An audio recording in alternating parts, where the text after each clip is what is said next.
Hello and welcome to Crank Lead 2024. You're looking at a packed gym full of climbers ready to get started. The Youth 2, 3, and 4 categories are starting their qualification really soon. Hello and welcome. If you're on the live stream with us, let us know where you are watching from and who you want to see today. This is a big event for us. Crank Lead Competition 2024 brought to you by Petzl.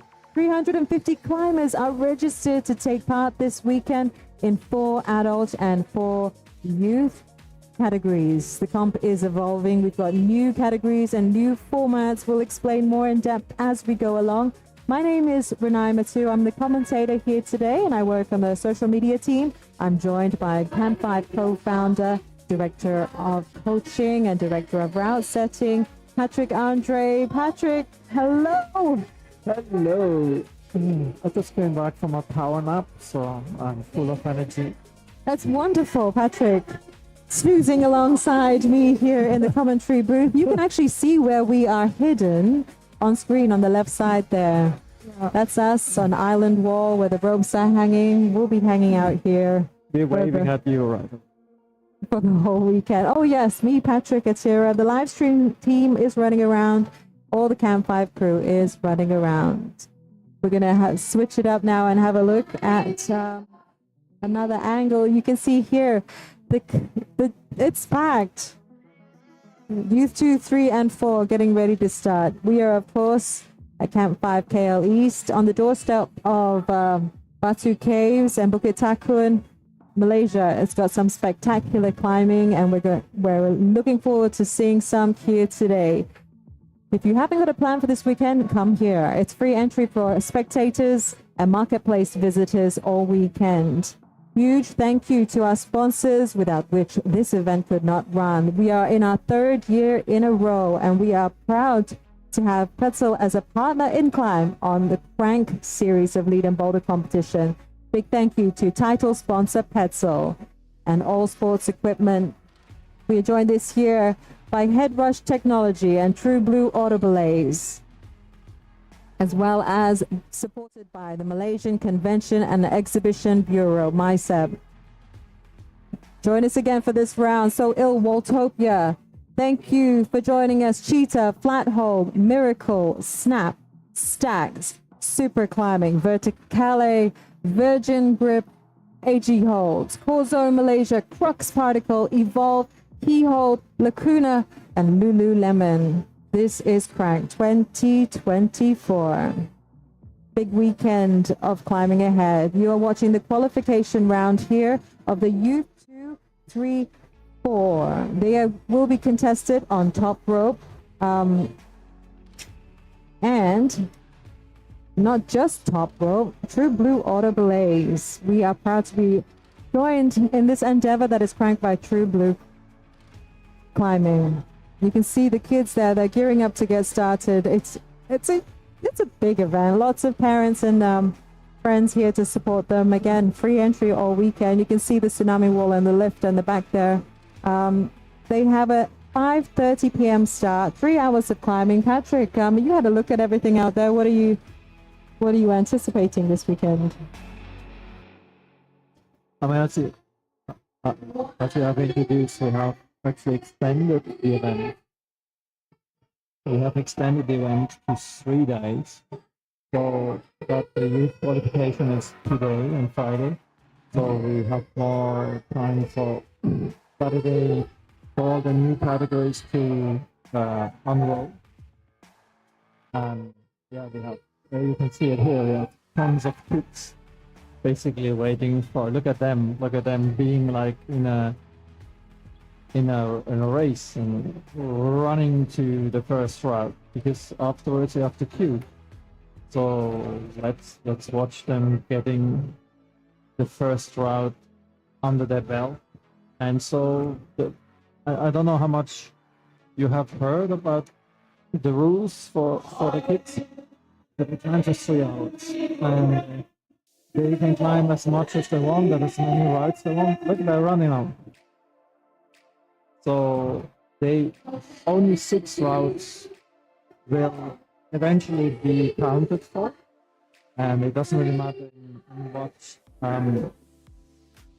in which one you climb first, and what tactics you follow. In the end, it's just the 6 most difficult routes, so with the highest points count. So it's great to see the excitement of the kids coming out and just gunning it up there. There is 20 climbs, 20 routes for them to attempt today in the we're calling it the True Blue category. yeah, I mean it's top rope in a sense, but automatic top rope. 20 climbs. Scoring is based actually on the top 6 climbs. So the 6 hardest climbs that they do, they'll get the points for that. They're only scored on sands. There's no zones here. They've got to get to the top. They have 2 tries actually on each route before they let another person go, but they can try the route as many times as they want. This number 1 is the easiest. We're looking at number 1. The blue route over there is the number 1 route, I believe. And number 20 is the hardest. So 20 routes for them to try. And he got that top.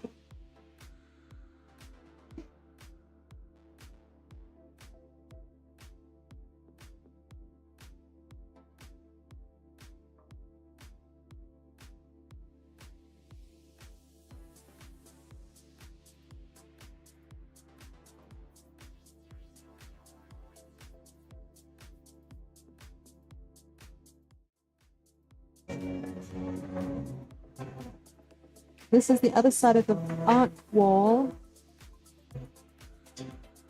You can see the guys for the scorecards there. Once they've got their cards, once they've done their climb, they'll get their scores entered into.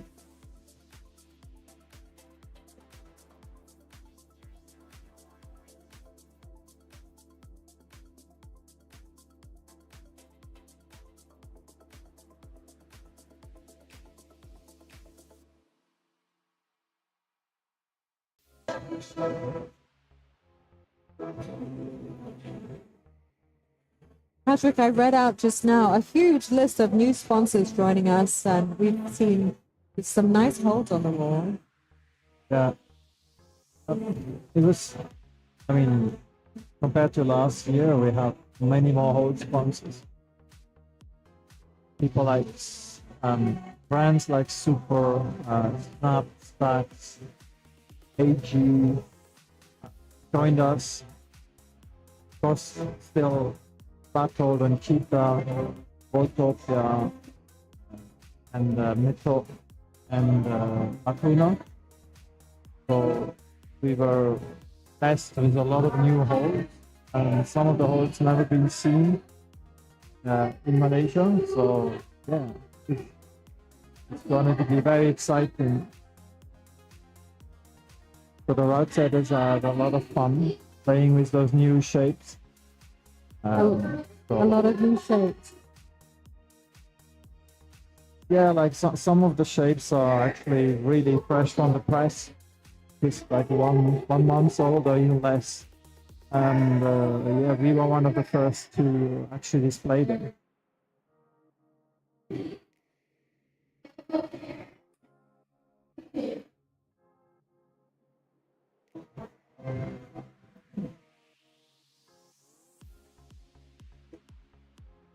3 hours for this qualification round. Do let us know if you have any questions for Patrick and myself, or if there's someone that you're looking to spot. On the back of the climbers, they have a bib number, so all the climbers have a bib number that we can try and look for.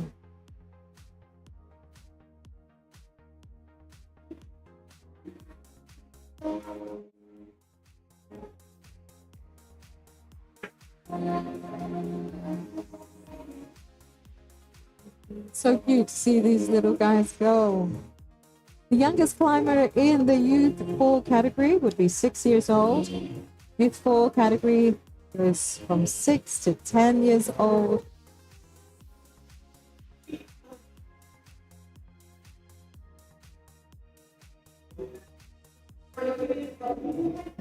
It's actually nice to see that the youth category 4 has a lot of kids and a lot of participants. So it's great to see that this is the future, and the future of climbing, starting with 6 years old and being the biggest group in the youth. So hopefully that for the next 10 years this will be growing from here.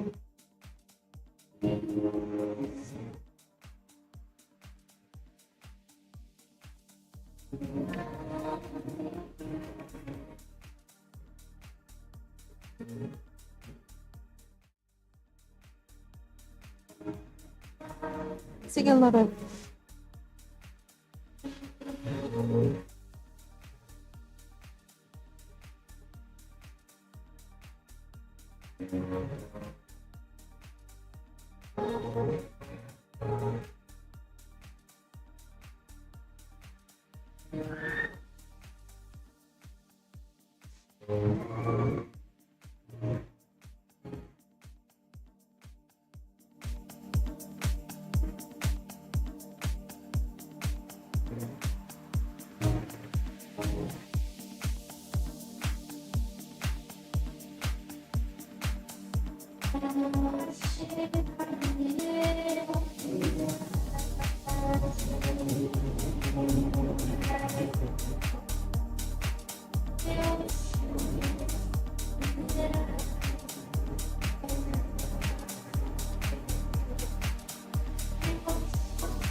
Hi, Sabrina, watching from a traffic jam, KL traffic, of course.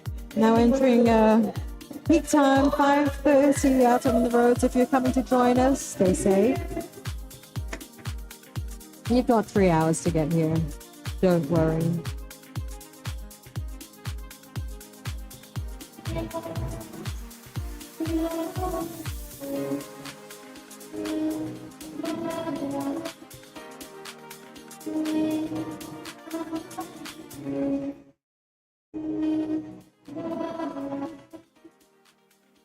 This yellow route here is route number 11. Green one, route number 9, and route number 7. As we said earlier, they start, there's 20 routes and they get increasingly harder the higher the number.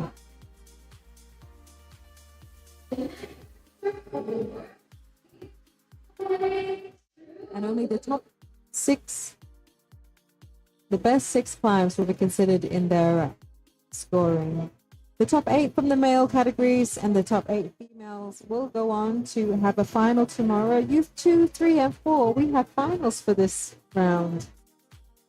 Something we didn't do previously was have a final for the Youth 2 and 3 and for the younger youth categories. But this time around, we're going to be doing that. The top 8 male and the top 8 female will progress to tomorrow's final.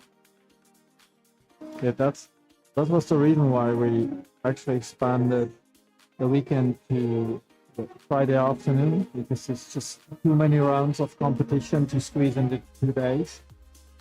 So usually on Friday evening we have youth program in the city. So this one, a lot of the kids who participate are also training there. So for them it was change of venue.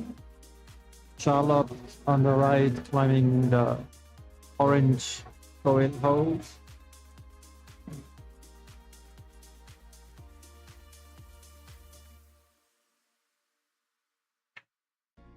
We've seen the youth program, of course, expand, get bigger over the last couple of years.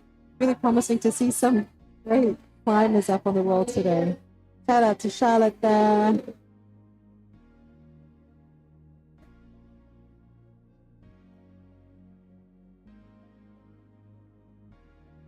So those coil holes, they have so many options, and if you don't know the hole properly, you don't know which is the best one to hold for.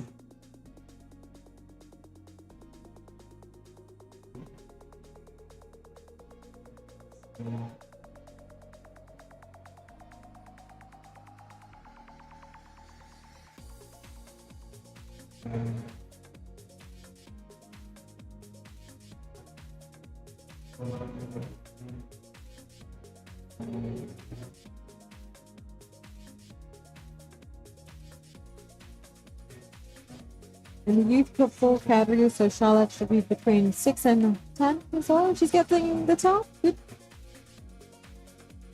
Holds it for a solid 3 seconds and then letting go, holding onto the auto belay and letting go. It's always a bit nervy to let go on the auto belay the first time, eh? Charlotte particularly has a trust issue with We all do. the belay device. If you hadn't come and done a tri climbing session here at Camp 5 or done the basic wall course, I highly encourage you to do so. But it is always a wonder, and everybody has a moment when they have to let go at the top of the wall. It brings everybody to their knees practically. You have to trust the auto belay, and you can. And your belayer, even when your belayer is doing it, you have to let go of the wall. That first time is so fun. I mean, the true blue auto belays, they are extremely fail-safe because they run on an eddy magnet current system, which is very similar to how let's say roller coasters work, and it's basically magnets running over non-magnetic metal, which creates a resistance.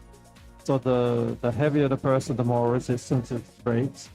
So it's not a braking device, it's basically running these magnets. And so for that reason, yeah, you can actually let go. But yeah, theory and practice is not always the same. Yeah, no, you have to get over a little bit of a mental barrier.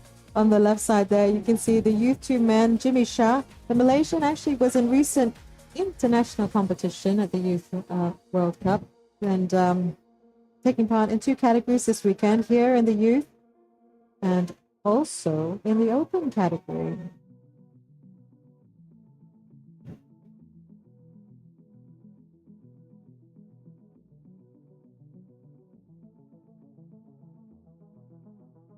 Nice confident top from Jimmy.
This is the other side of the island wall.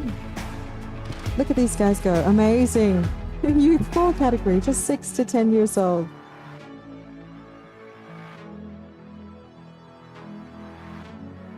Looking to get some tops here.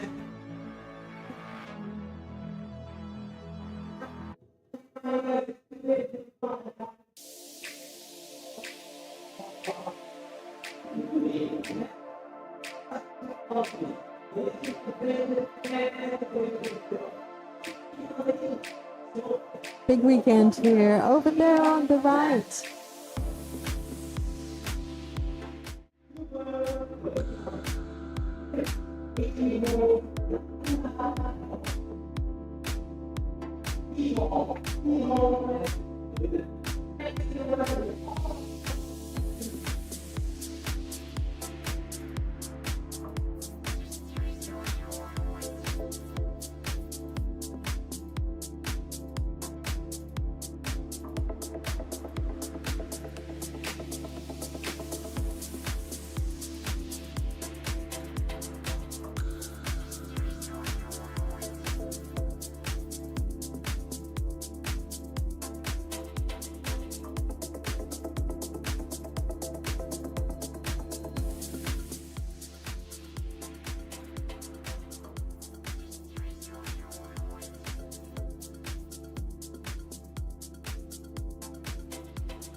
On the screen there, you can see Jimmy Shah, the Malaysian youth climber, on the hardest route for this qualification. Patrick, you've had a look at the route out there. Yeah, now you just see Jimmy climbing number 20. From this angle, you don't really see someone. That's the hardest route. I think he's the first one who might make it to the top here. Yeah, so it is 1 to 20, and obviously number 20 is the hardest. So if you wanna move to the final, you try to get the hardest route possible. So you have to work towards the tactics to find out in which window you can succeed. And of course, it's not very easy to convince kids to follow tactics. One of the youngest climbers, 7 years old, he went straight to 20 and tried it. I guess it's a strategy. It is a strategy. If you can do 20, go for it. Yeah, it's also a strategy to gauge whether you can climb it or not. So it is a 3-hour debatable. Yeah, it's debatable. It's a good tactic to start with 20. If you're very it's okay, then next one to go is number 19. I like the confidence that indicates that kid has. That kid's confident. Absolutely. It's a festive vibe here this weekend. Kraft Marketplace, of course. So come and get a coffee, a cake, and some gear. Loads of gear deals happening. So the black one you see is number 19. It's and I think the green one is 18, if I'm not mistaken. The green one on the left is number 9, I think. Huh? 9. No, on the right. The green one here. Is it? Looks easy though. 9. Oh, it's 9, okay. 9.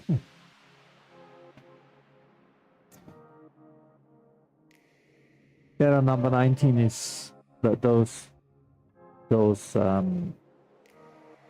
plateau volumes. They are like big open hand pinches, so it's not so easy to hold them, especially not for kids' hands.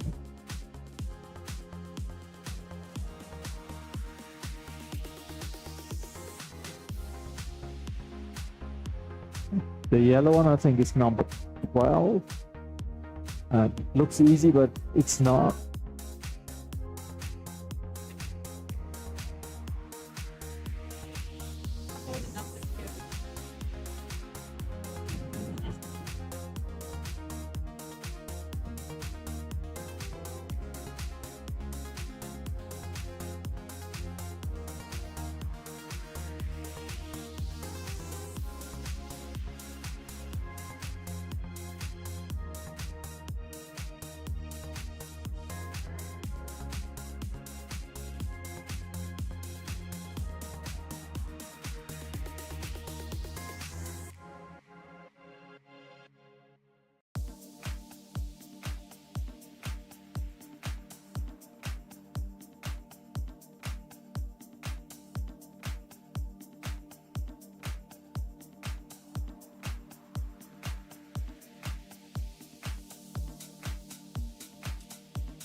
That was a pretty risky move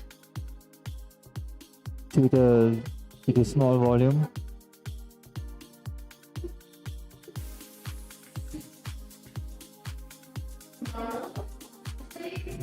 That looks like a sand.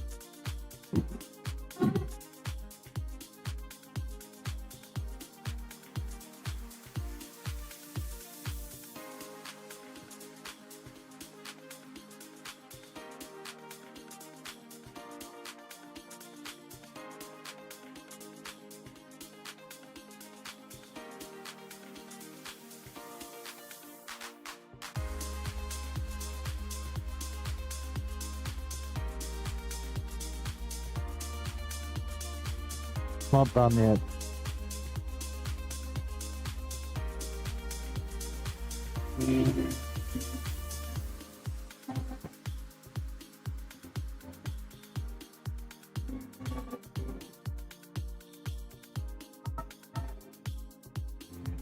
Hayato bin Nordin on the wall here. Promising climber. He finished on the podium in Boulder earlier this year.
Shout out to Nini Ahmad, your daughter up there on the wall, Nini. Competing this year. Pincha just got her lead. She's climbing lead now too. Yeah, she just got her lead cert like a month ago. She could actually climb lead here, but yeah, the category age is still top rope for her. Mommy Nini is an avid climber and a wonderful ambassador for the sport, and now she's belaying her mom. We really love the story. We love to see families climbing together. It's been incredible to watch this, the journey. Look at her go. Solid. Very calm, very cool. On the right here, Aiden Go, Singaporean.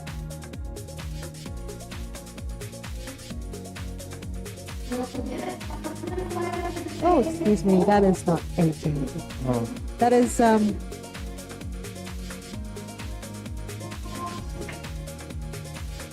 Manoa Stevelet from France. French national climbing here. And now we're watching Chang Ting Yao, Malaysian here, edging up this black route.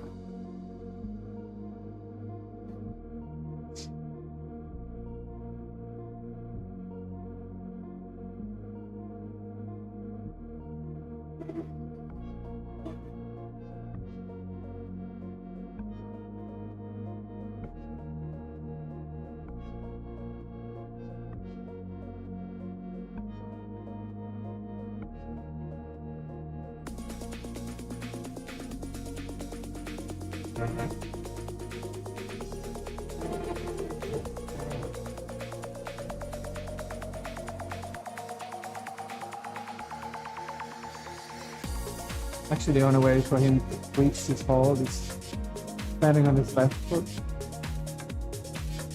I have a question from Alexan. How many levels in total? Yeah. Levels, what do you mean with levels? Alexan, do you mean how many categories? This weekend we have 4 adult categories and 4 youth categories in contention. 2 new categories in the adult reaching for it.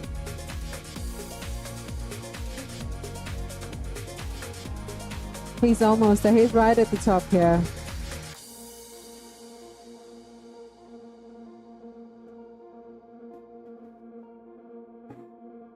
Yay! Hardcore top, I would say. You'd be happy with that? Fighting for it. Fighting there. From levels like on a youth competition, of course, if you mean difficulties of grading, because like you look at the number 1, might be like maybe a 4C, and 20, or maybe like 6 or 7, 8.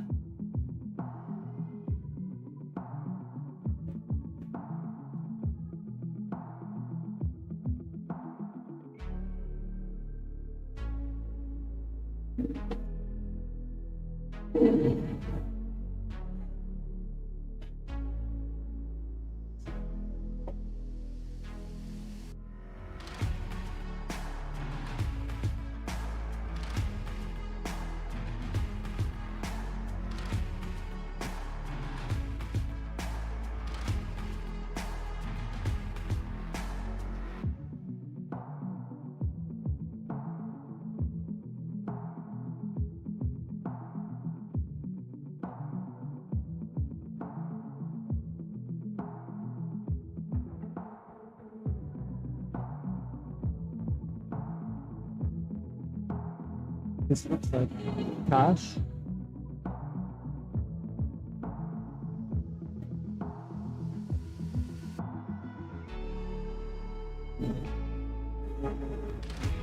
Decided to jump for the whole. Well, let's see how it does on the upper portion of the route. It's one of the cruxes here to match time. Well, there's another solution, but the hand matching here is definitely not easy. You really need to be able to sit on the hill.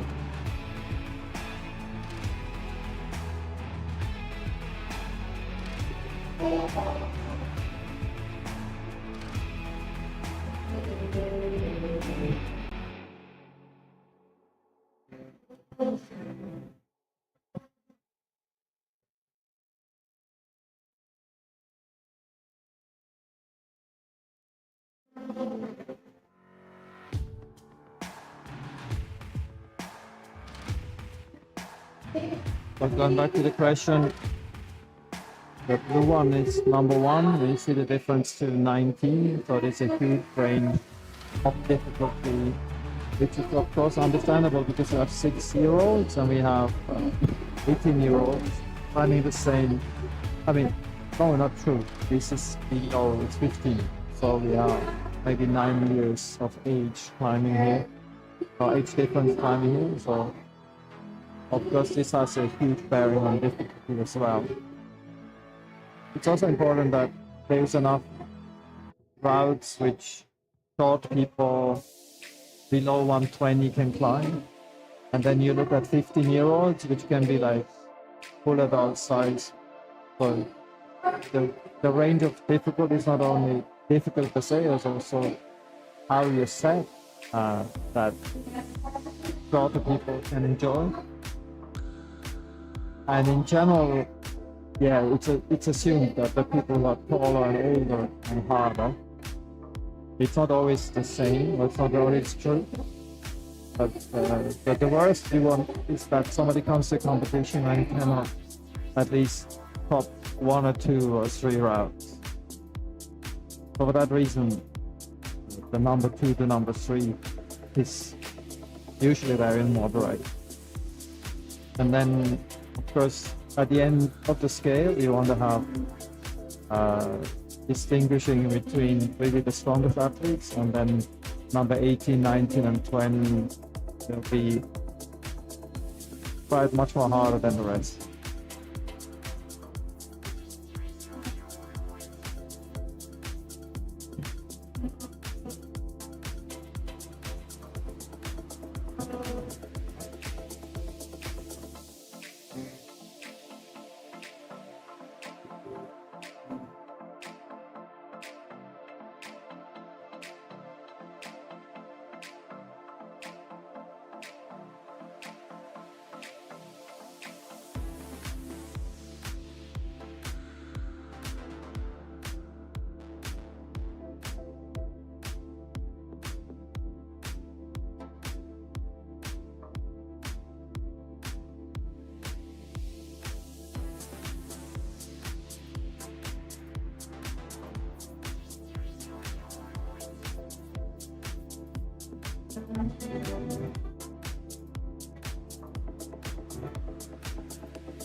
So what you were saying, Ed said that he has to take into consideration kids as high as 100 centimeters all the way up to a 15 or 16-year-old age, the span of the hands.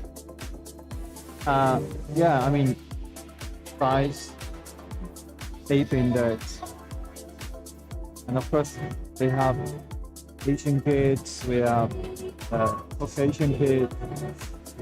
So 15-year-old Caucasian can be, 180 tall. So yeah, there's a huge difference in sizes.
This year you can see all the kids sporting our new prank tattoos on their faces. They would have picked them up in the compact today.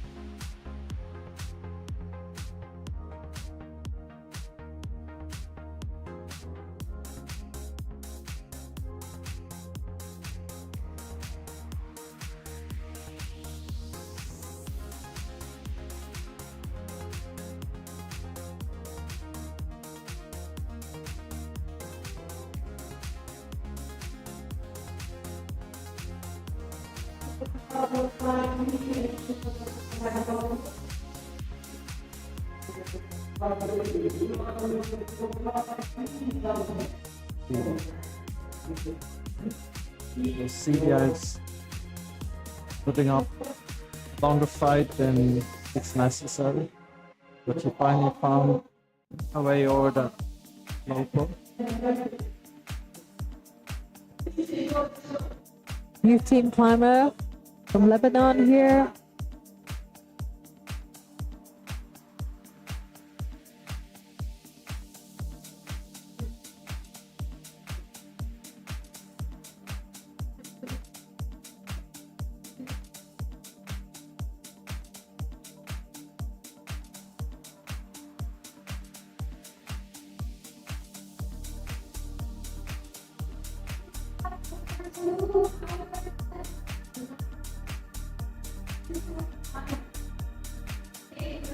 This part is quite often very stealthy and the footholds are not that great.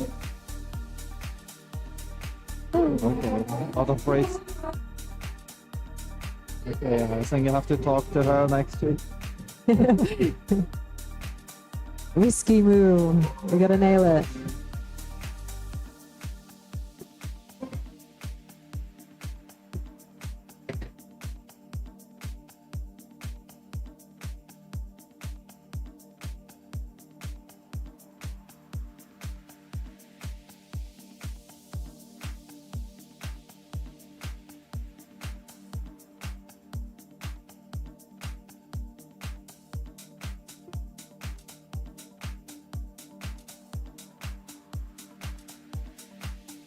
Okay, I'm going out there for a while to get myself kombucha. You want anything to drink?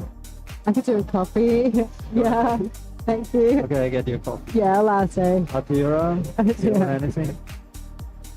Okay, I If get anyone you. wants some shout outs or want to send us some coffee, it's well welcome. There's some cookies this Okay. weekend. We're in there. You see with the cordoned Yeah, off now- area. Yeah, you were Patrick will be seeing making an coming out in appearance a soon. minute, and then getting you a coffee. Yeah. We're entering the twilight time here at Camp 5 KL East. It's a beautiful time to come climbing on the wall here. A youthful category. The youthful category is the biggest category we have running. The youth category in general, a lot of climbers. It's so great to be able to see how much the sport is picking up.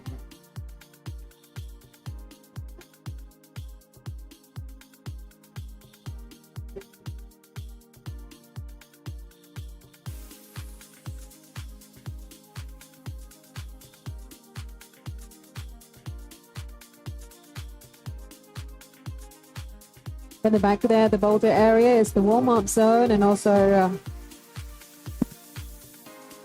where the DJ is playing this weekend. We have a DJ, we have the marketplace. Come and visit us. Doors open at 9 a.m. on Saturday as well as 9 a.m. on Sunday. Check our Instagram pages for the exact times for the live stream. Make sure to save it and share it, and tell us who you are looking to see on the live stream here. We've got to go, Noreen and Zara. Alexa, I hope that Patrick managed to answer your question about the difficulty level for the youth category. Lots to take into consideration because the kids are from the ages of 6 to 18, if you can count the youth one category too. Solid top.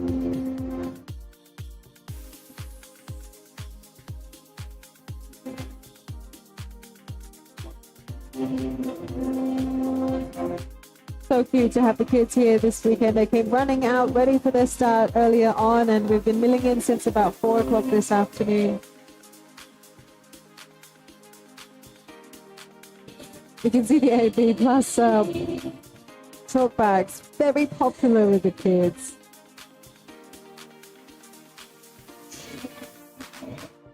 Shout out to Core Zone and Force.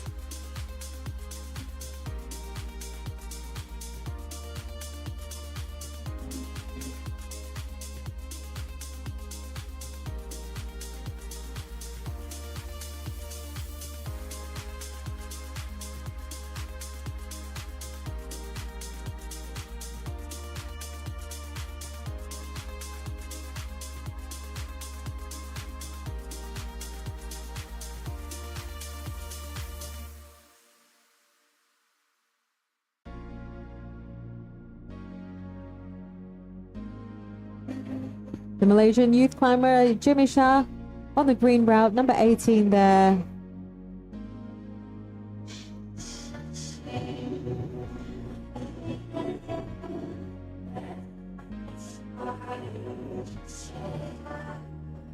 Some smooth moves, some nice footwork. As Patrick mentioned earlier, the higher the number, so the route number 18 would be towards the most difficult side of the spectrum on the routes here. Jimmy will also be competing in the open category, as you would expect for an athlete of his level. Just coming back from the Youth World Cup recently.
Smooth moves from the shop.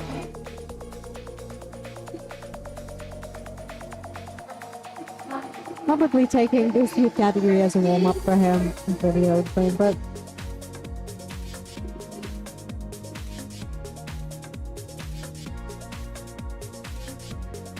good luck, number 19 here.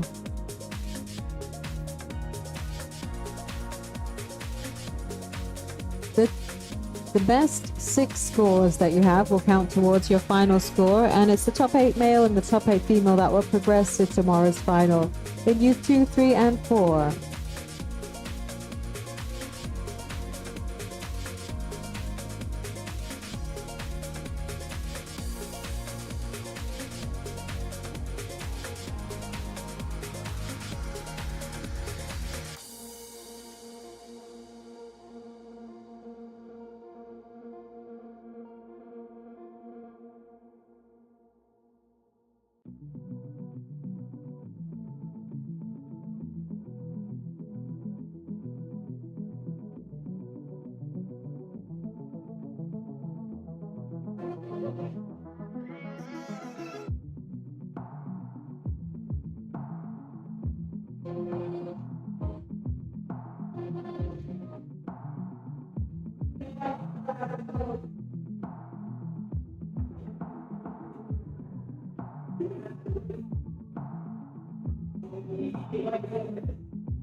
Some nice routes up on the wall this weekend, and yes, they will stay up for a bit longer. Competition routes always a little bit more exciting, more challenging, and definitely something special about them. The route setters had a good time here. Adrian Yusuf was the chief route setter for the youth category this round. He led a team. The team leader in the route setting department here at Camp 5 has made sure that the routes look pretty darn good.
No worries. I got myself kombucha, which is super sour. Very nice. Patrick has returned. Give him your questions. Anything that you're wanting to know about. Actually, I really didn't get to cover it earlier, Patrick. We have new formats and new categories happening this round. We've seen the competition, Crank Lead Evolve, and this round we've got some new categories. Not so much in the youth, but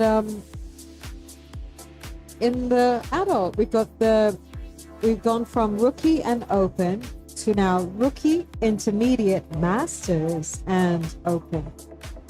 Yeah, correct.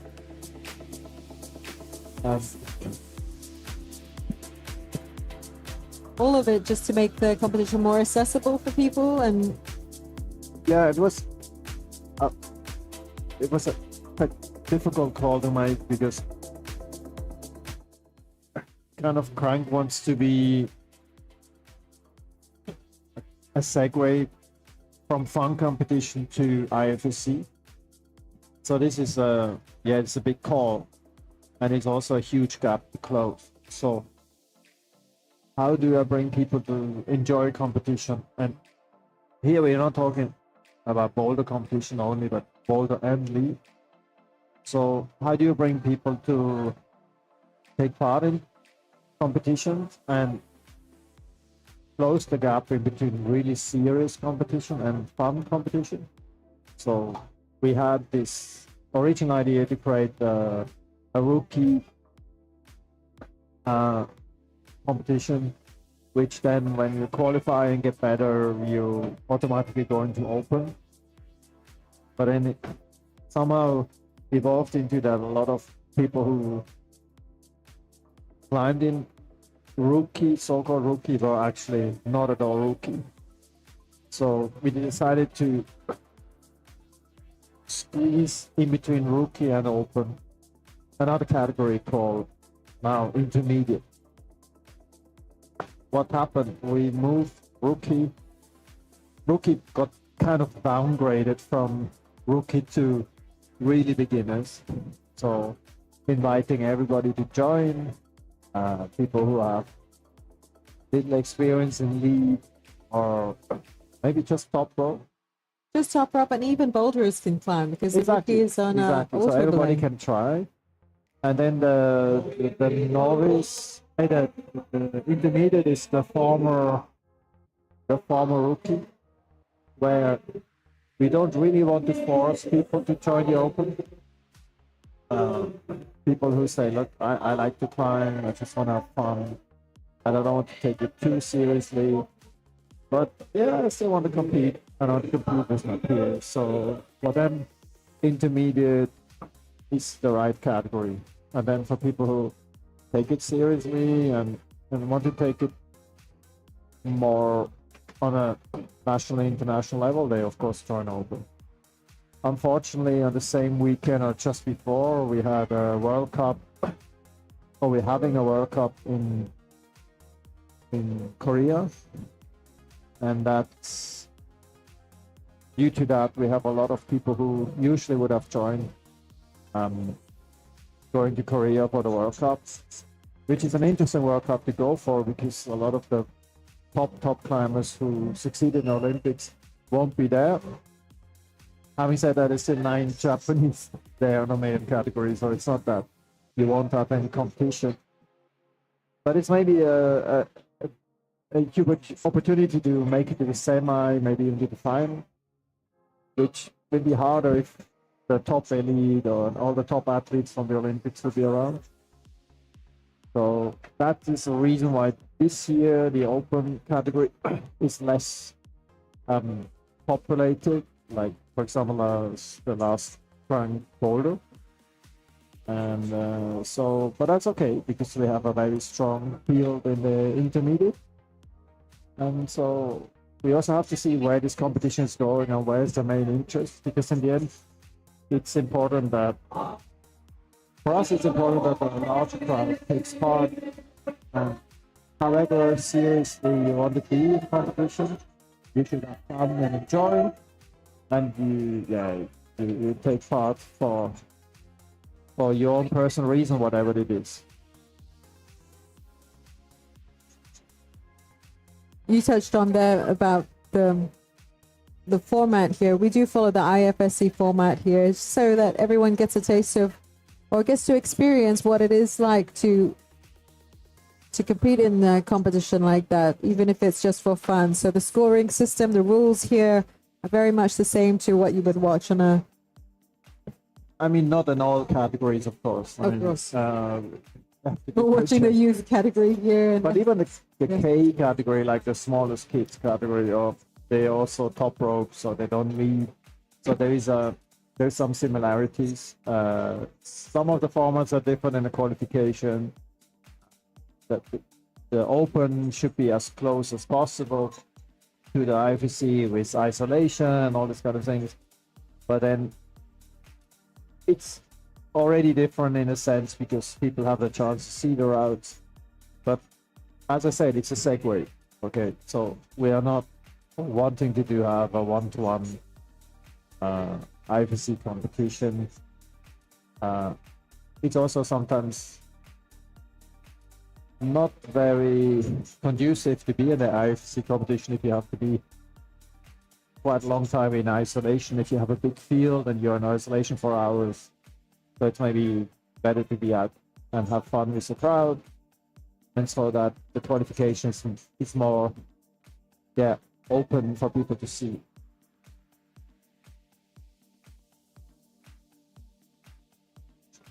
Of course, also the level. I mean, if you compare to IFSC competition level of difficulty on the fine routes, is definitely different what we have here, and we have to adjust it to the level that is here. And so tomorrow in the qualification, we will see how the different categories fare. and then based on the results, we might have to tweak some of the routes. I would say we might have to make them harder, but I might be wrong.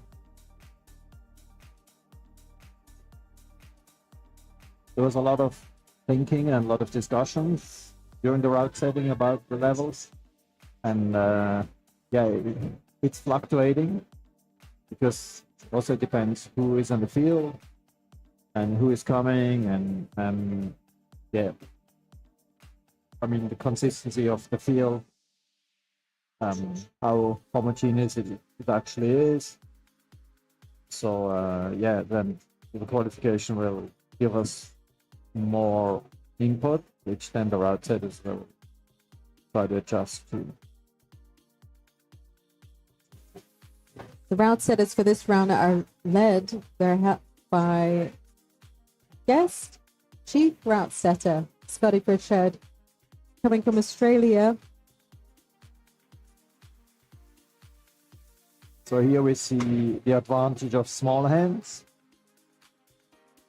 while some of the boys could actually not do that because they could not match properly. She did, and yeah. But Scotty had a theme for this set called playful enjoyment. So what do I mean? he said that this set would be playful enjoyment. He wants everyone to get to have fun with it, basically. Everyone on the wall. Yeah, that's also debatable how much fun competitors have. Sometimes people take it too seriously, and they take the fun out of it, and so we, yeah, as you say, we try to. Like this red route looks nice to me. Oh, I mean, movement is fun, you know. But, I mean, so the idea He's is. not having. He just fell off. Oh, yeah, having fun is definitely, that's one of the ideas. I don't know. You talked to Scotty about when he was talking about it, saying, let's surprise you with some movement we did for you, and then of course exploring this movement and trying to solve the puzzle. That's a key portion of climbing, and that's where the fun is in. Some people, they really love competition, and they want to compete, and they get the thrill of it. Some they don't want to join. They cannot hear. A lot of very strong climbers of all levels, they just say competition is not for me. I just want to enjoy. So we want to bring climbing, or competition climbing, also to a large crowd. To kind of be there in front of the crowd,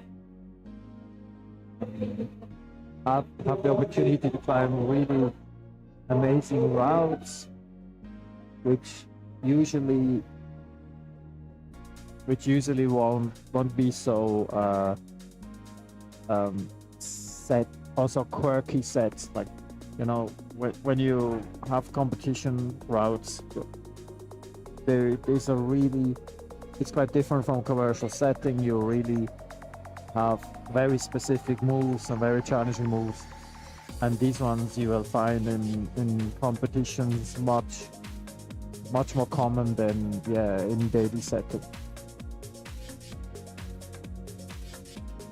This is a good angle of the route number 20 that we were looking for earlier, Patrick. Correct. There's a couple of people were fighting for it. I'm not sure how many have topped it. That we saw Jimmy topping it. I'm not sure who else.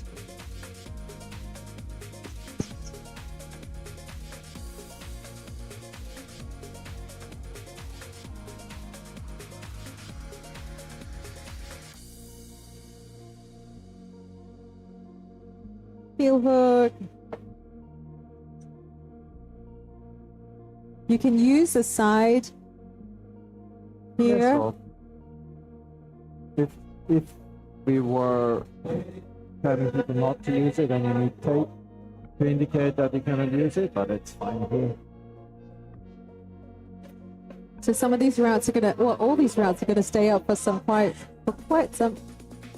These routes are gonna stay up for a while afterwards. So if you're inspired, do come over to Camp5 KL East and try them out. I really like the look of this red one. It might bring me out of retirement. I mean, there is maybe a handful of routes which will be stripped for the final, for the reason that they were too close to the final routes. But that's in the lead wall, so all the top rope routes, they will stay. And most of the lead walls as well, so yeah, so it's a good opportunity to climb those routes and try them after the comp, especially for those people who, as I said just before, don't like competition climbing. And of course, there might be routes that you didn't have the opportunity to climb because you were in the other category. And I have to say, watching the status for this couple of days coming up is really cool moves, was fun, and yeah, I will definitely also try to climb some of them next week. And of course, if you are checked in on Sunday after the final, there is an open climb session for checked in climbers and also competitors.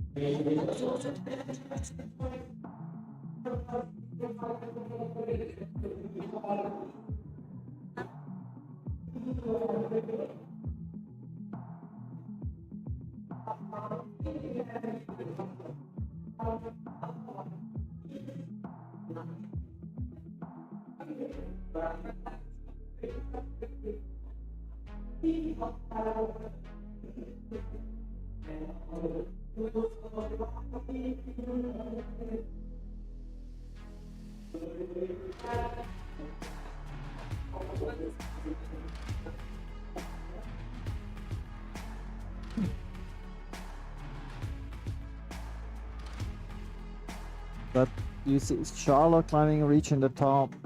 She, just before the competition started, she said she was super nervous.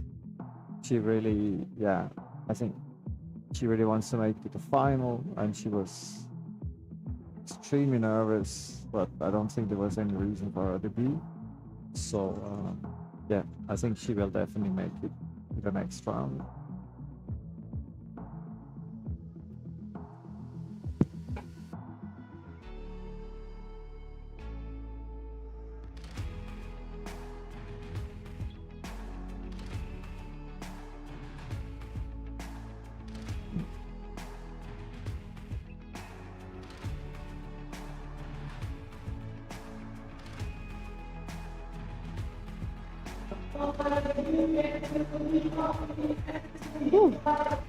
So I see, this is what we were talking about before about movement. This is like a climb where body positioning is key. It's not like raw power.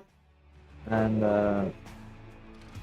so the idea is that even in the use category, a more complete climber will gain more points than people who are either very strong or technical or are kind of limited in the range of skills. So the idea is that in all categories, yeah, versatility and a broader range of skill brings you further.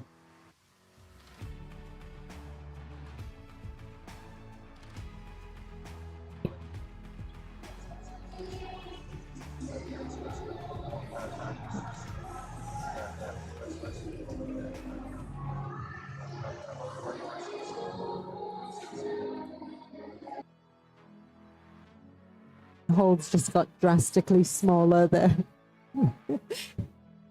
Yeah, that's also an angle change. So below it's a bit steeper. Yeah. So when you get here from the steeper area into the less steep area, you need to get, at one point you need to have smaller holes, otherwise it gets way too easy.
I think this is Tasha climbing. Is this looks like Tasha climbing 19?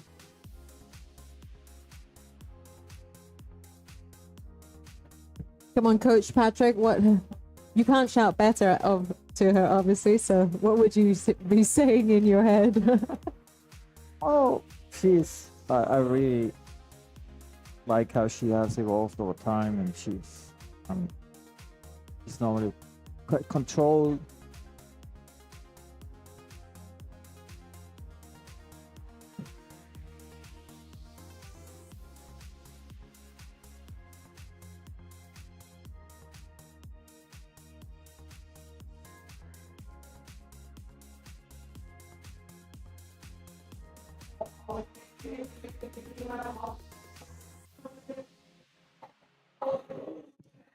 Just enough time to tell you and to thank our wonderful sponsors for this event. Oh, look at that. They've increased this year. The competition has evolved, and so too has the number of sponsors. Thank you, Petzl and All Sports Equipment, for joining us on this journey that is Crank. I like to use the word partners in climb. Partners in climb. Get it? Partners in climb. Like, Okay, I get it. yeah. So Okay. Patrick's my partner in crime, and Petzl, thank you for being our partner in climb for this event. We're also joined by Head Rush Technology, True Blue Auto Belay, Malaysia Convention and Exhibition Bureau, So Ill, Waltopia, Cheetah, Flathold, Miracle, Snap, Stacks, Super, Verticale, Virgin Grip, AG Holds, Core Zone, Crux Particle, Evolve, Keyhold, Lacuna, and Lululemon. Thank you for joining us in this journey. If I haven't already mentioned, 72,000 ringgit is up for grabs in cash and prizes this weekend. 14,900 of that in cash prizes. A big event for us and a nice incentive for those who are out there climbing.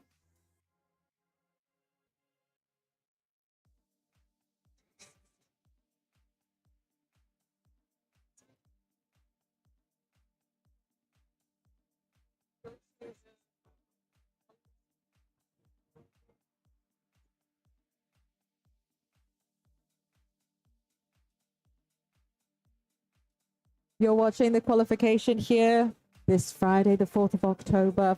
Youth 2, 3, and 4 all being contested on top rope on the True Blue Auto Belays. The 8 top male, and the 8 top female finalists on each of these categories will progress to tomorrow's final, Saturday, 5th of October. Starting at 10:45 a.m., the Youth 4 category will have their competition. That'll be followed by the Youth 3, followed by the Youth 2, and a prize presentation at 2 o'clock. We will be prioritizing the finals for tomorrow. At the same time, in qualification, the Youth 1 on lead rope will be having their qualification round at 10:45 a.m. At 1 p.m., the intermediate and the masters category will have their qualification. 4 o'clock, the rookies will have their qualification round, and at 4:30 p.m., the open category will have their qualification round. Tomorrow is a big day of climbing for us here, and it all boils down to Sunday's final. 10:30 a.m., the Youth 1 will have their final at 1:45 p.m. That will be followed by the rookie category at 2:45 p.m.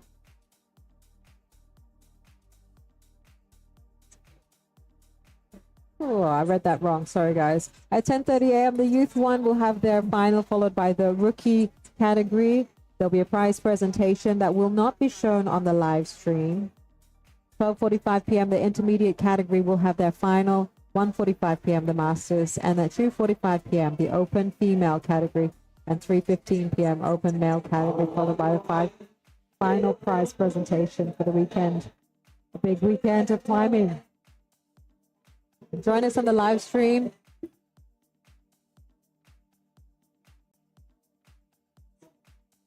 Make sure to save and subscribe. Loads of videos up there for you to ponder and watch while you're on YouTube.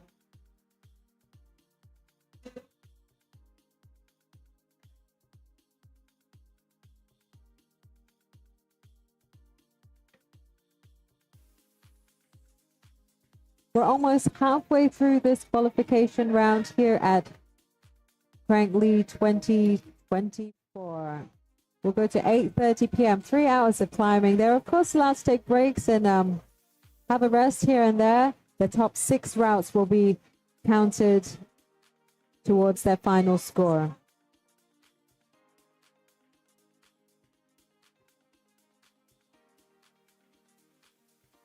This green route here looks pretty interesting, and here looks like Jimmy again on the green route.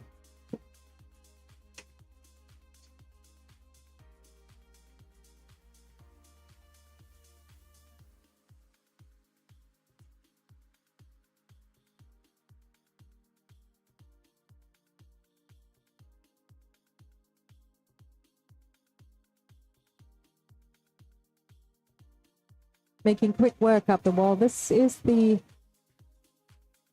hardest route here, the number 20 route.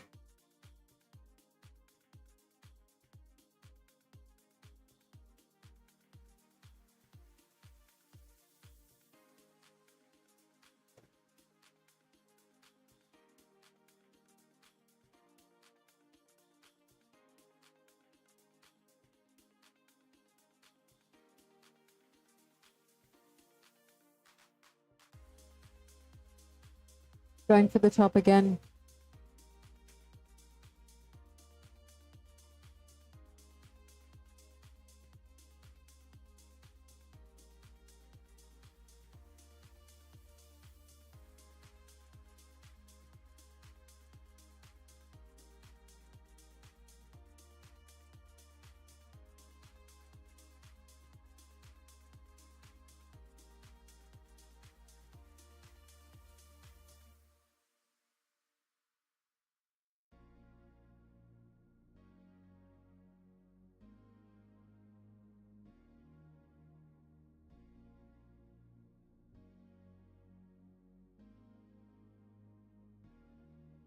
That was definitely a top, Jimmy. Look over here.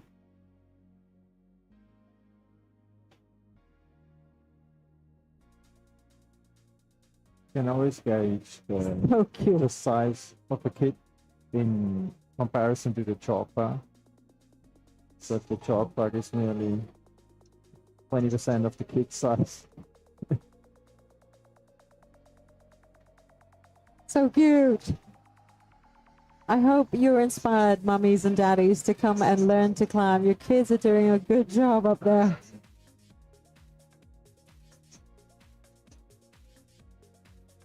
I mean, if you're so small, actually the auto belay is a help.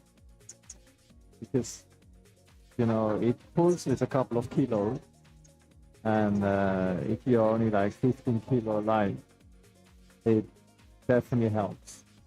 Yeah, we No. saw a kid coming down very... If you're 50 or 60 kilo heavy, then the pulling on the auto belay maybe takes a little bit out of balance, but on a very, very light peak, it actually helps them to move up. But I mean, it's the same advantage for everybody.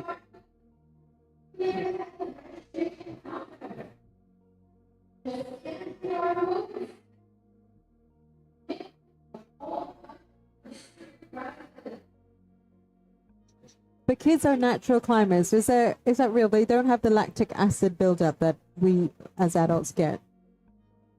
Yeah, Yes. I mean, yeah, I mean, science is a little bit more complex. There's not zero lactic acid, but of course, definitely a different way that they. I mean, I don't really want to go too much into detail, but in comparison to adults, they have a much less buildup. Of lactic acid is a byproduct of yeah. I'm not going there too, otherwise it gets too technical. But Sorry, I just yeah, realized what I've opened again here. Like it's okay. another It's physics okay. slash silence class could happen with Patrick. No, I don't want to Andre. go too deep here. But natural climbers, yes, for sure. You know, it's like in swimming as well. You know that I don't know that scientific term that the baby has before 6 months old. That when it gets submerged in water, then they automatically close. Basically, Reflex. yeah, the reflex. The So reflex. they actually don't swallow water, and so it's a natural reflex. But if you do not train that and activate it before the 6 months old, they will lose it. So climbing is quite similar. We have another reflex, which we have, which was when genetically we all had much more fur, so the kids had to hold on to the moms, and so soon after birth they have to actually hold on to the fur when the mom is moving through the trees. So we as humans also have this reflex, and you can take a baby, freshborn baby, give it something to hold, and they can actually hold on to and don't let go. So again, this is a reflex that you need to engage and train. If you don't do that, the kids lose it. And so you can see that actually kids can climb faster or earlier than they walk. I mean, they crawl, and you can realize why they're crawling. They're actually already capable to climb up certain areas. Yes. And they can. They climb out of their cages. Exactly. I was going to say cages. Their cribs. Yeah, exactly. They can climb out of a lot of stuff. I mean, you don't want to put the kid into a cage, but some do. A crib, guys. A crib. I don't Kids know. look at it as their- a cage, so and they try to get out of it. So and they can. And so they are naturally there, and often parents do not help the kids to actually enhance these skills, but actually stop them. And there is, I mean, you sometimes see that in a shopping mall when a kid runs and the parent walks behind the don't run, and then say, I know. Because it's a shopping center and there's glass everywhere. No, but the kids want anyway. So you know, so then you have to debate why you're in the shopping center. That's the first place. Because the kid wants to run. So we are also in a shopping center, so I don't want to say don't come to shopping centers, but the thing is, don't stop the kid when the kid wants to run. Don't stop the kid when the kid wants to swim. Don't stop the kid when the kid wants to climb. Unless, of course, it climbs up on the dinner table full of a nice set dinner and Yes. pull down the cloth with the soup on it. That's currently maybe my not- problem at home at the moment. Exactly. But in general, if you encourage them to do this stuff, then they will enhance their natural ability. And if you discourage it, they will lose it.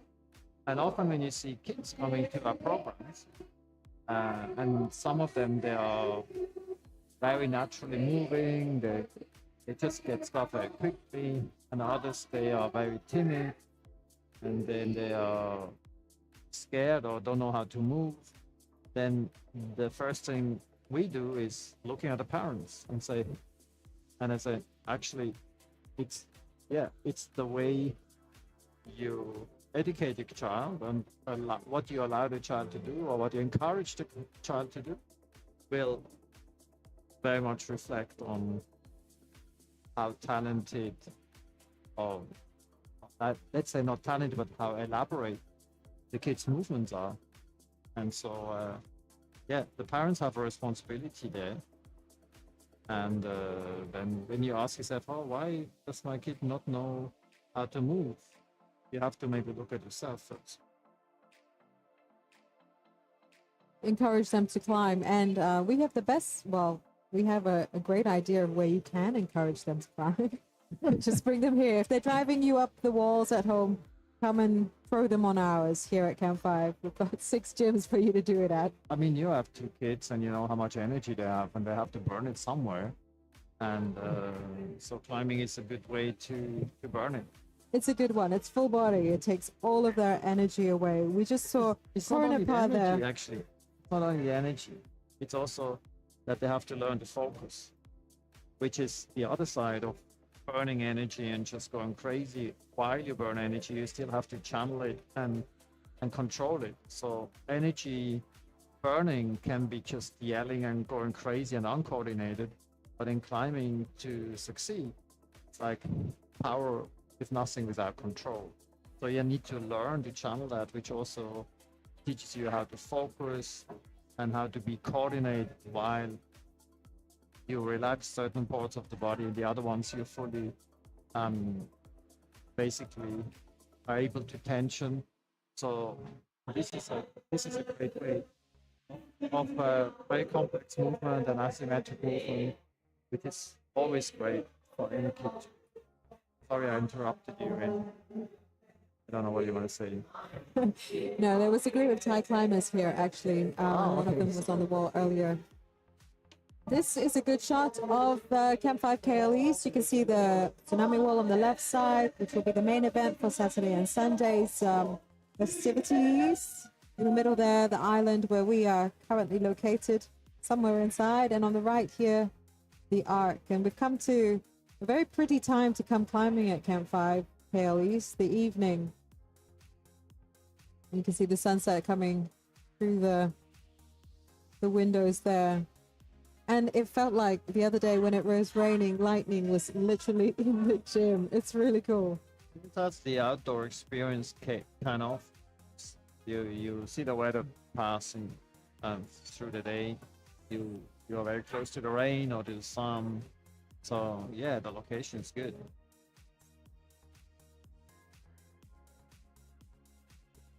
So number 19 gets a lot of traffic.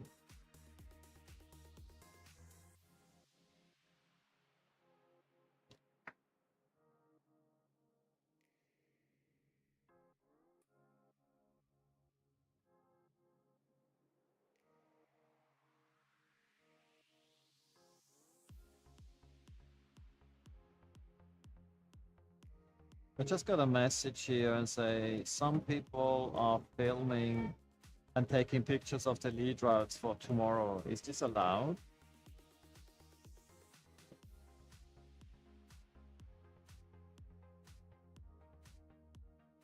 I mean, they can film as much as they want because those rules might be tweaked. And then some of them, they actually don't show exactly the holds that will be up. And because there is some holds we put aside, and some of the routes, yeah, it's not all the holds up. So I mean, they are there, and we cannot really prevent it. So even if you want film, you could watch it for 2 hours. So, but that's going back to what we said before. It's not the IFSC competition where you would hide the route and so nobody can see it, and then you have a couple of minutes to look at it. And so that's not the case. So if people are watching that and they think that's an advantage for them, yeah, go ahead. Yeah, I would just drink the kombucha first.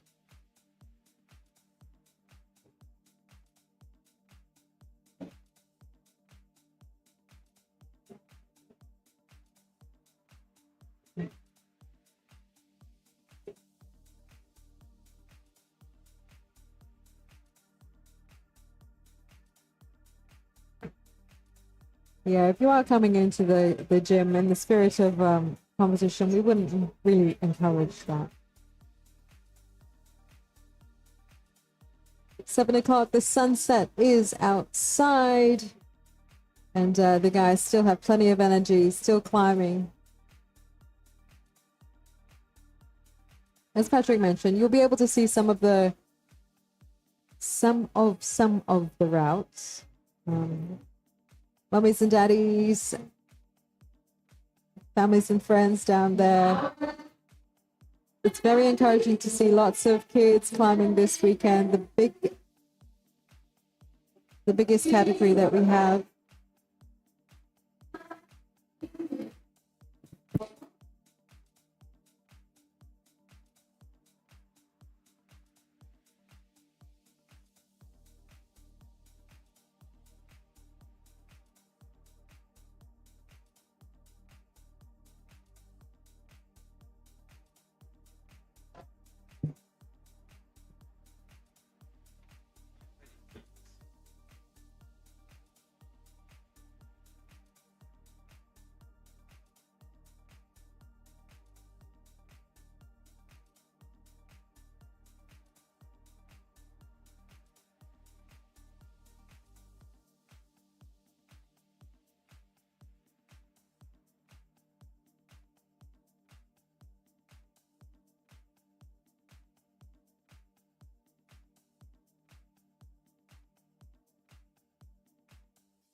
Just reading the shout outs on the live stream. Go Noreen and Sarah. Go Cash wherever you are. We did see some of Cash earlier. Raina and Alexa. Go, go, go.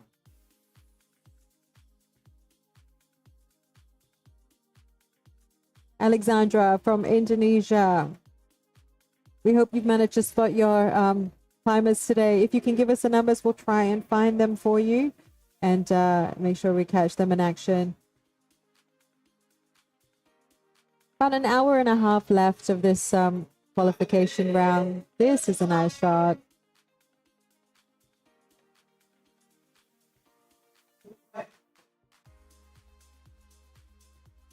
Getting it up the wall there.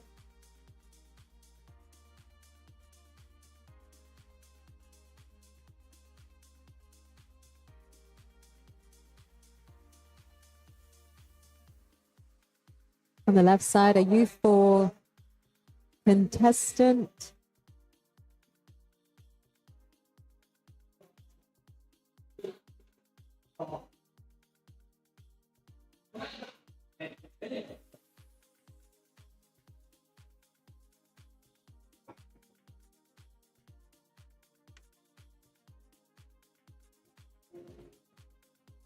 Two Malaysians on the wall here.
On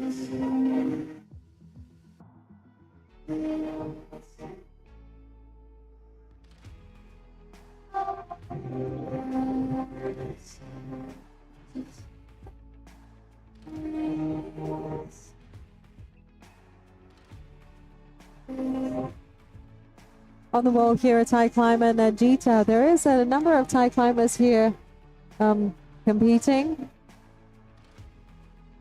It's great to see how the category has, how the competition has attracted some international attention.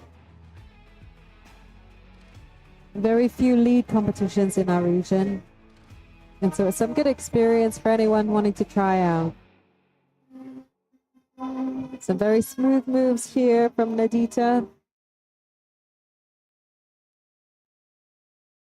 Oh, go for the heel. Oh.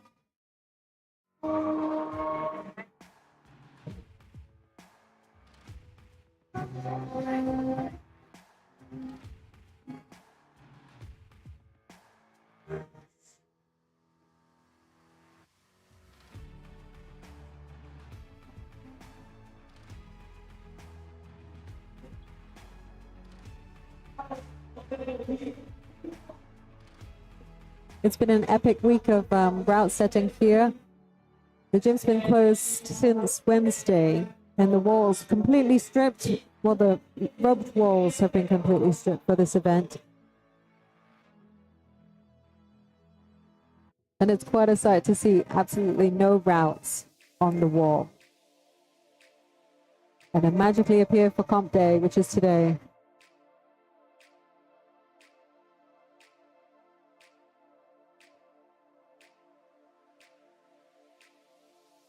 Over the halfway mark of this 3-hour qualification. The kids are taking some rests. They have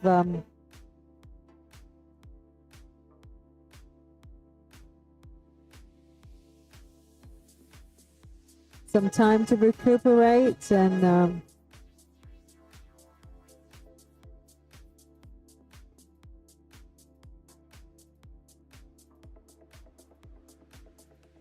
get back into it.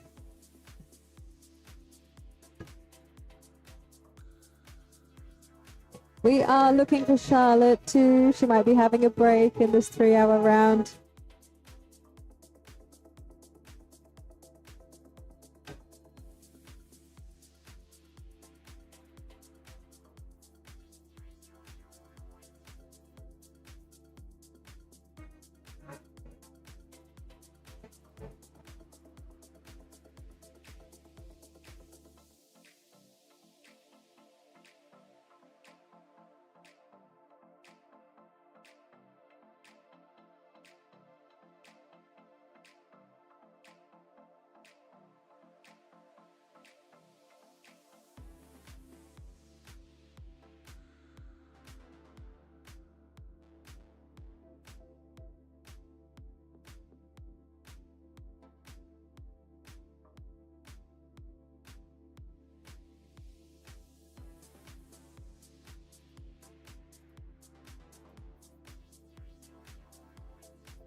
Over here you see again Kornapa, the Thai climber. She'll be competing in the open category as well this weekend. A couple of the big strong climbers here today come from the youth category.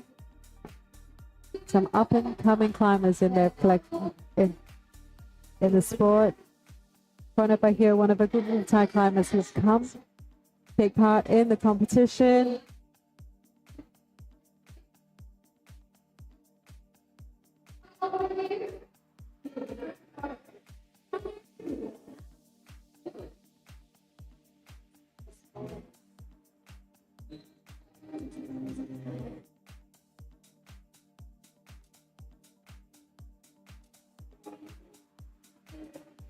This one in the middle, the black 19.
If you're just joining us, welcome to Crank League 2024. You're watching the qualification round of Youth 2, 3, and 4. Youth 2 category contender here.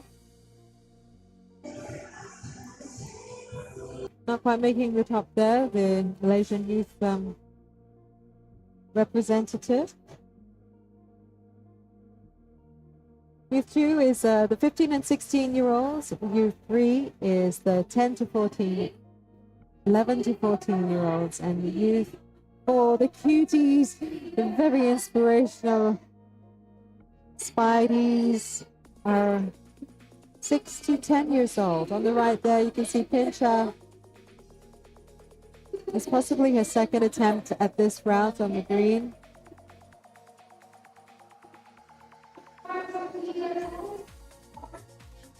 W15 here, Malaysian, getting an easy top.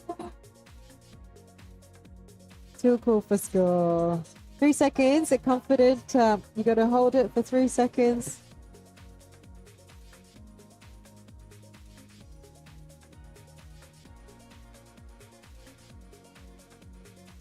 And not so strict on the rules. If they are very, if they hold it quite, if they got there quite confidently and they secured the top, then for the youth category here, we are accepting it.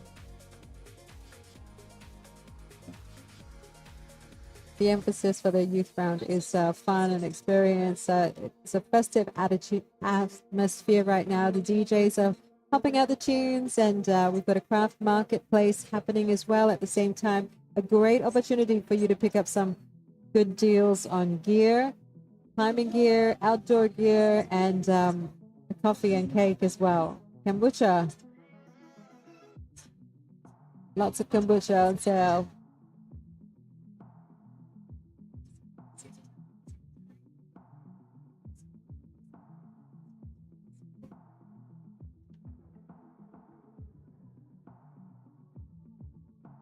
As we enter the final hour, you can see the kids reinvigorated.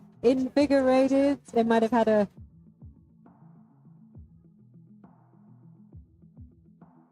break, some sustenance, and got back on the wall to climb. Top right-hand corner there, you can see Jeremy Pete doing an interview.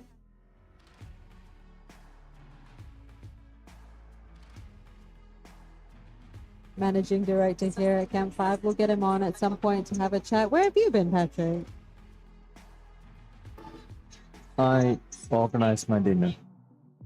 Very important. I was just talking about how some of these kids are coming back on the wall looking quite invigorated, maybe because they've had a break and a rest and some sustenance.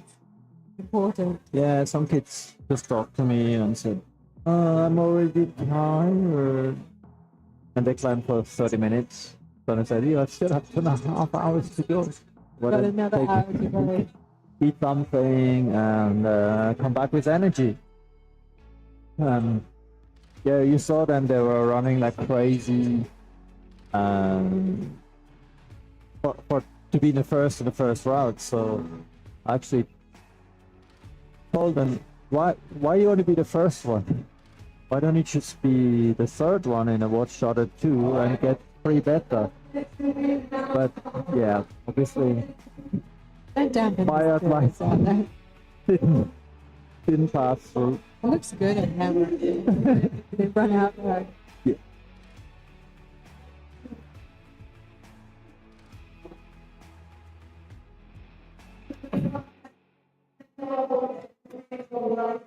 A lot of the routes today are set a bit like focus on body positioning, and yeah, so it's interesting to see the different schools, how they function. Some kids just pull, and the kids who actually move, understand in which direction they have to move the body in relation to the handholds. They do much better.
I'm really excited to be joined in the commentary booth by the chief route setter for the youth category, Adrian Yusuf.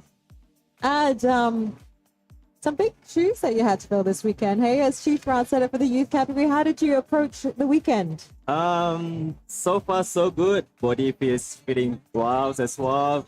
Been setting throughout the week. Of course, tiring, but what it is, we have to put out on the wall and give more excitement to all the kids, especially the parents who looks on the wall like, wow, that's so amazing. So much colorfuls on the walls going on, different type of climbing. So thank you pretty much with all my team as well, especially all the Camp5 team members that help out to set up all this awesome event.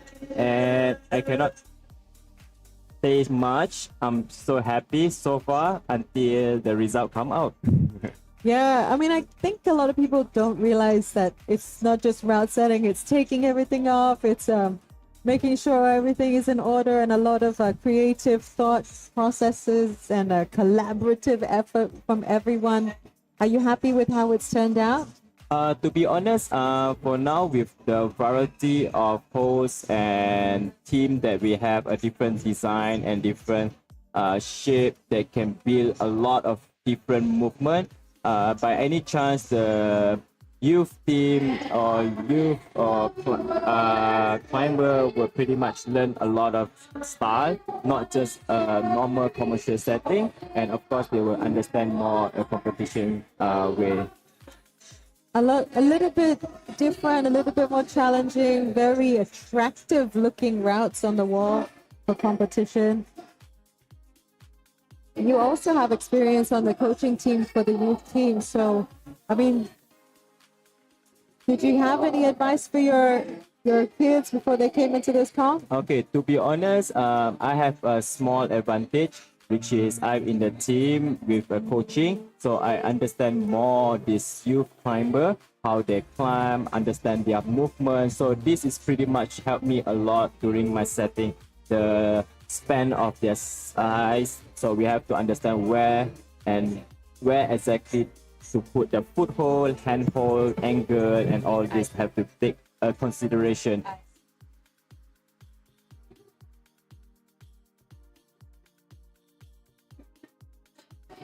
This is one of your youth team members here, Yeah, Ali. exactly. It's Ali. So cute, so small.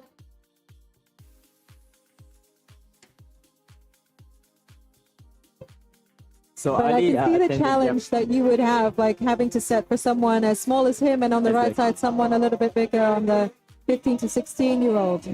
Yeah.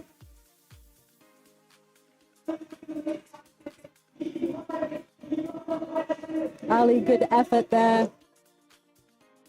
If somebody was to ask you what grades these routes are, what is the range of that? Yeah, I would love to share. I don't mind. So basically, we have like 20 routes in total. So it's a progressing hard, easy to hard, I would say. So 1, 2, 3 to 20. So the routes on the wall that we put up is from 4, 5, A, B, C, and all the way to 7, A plus, and B. And some of these routes will stay up for, the regular climbers to come and try out later on. Yep, definitely.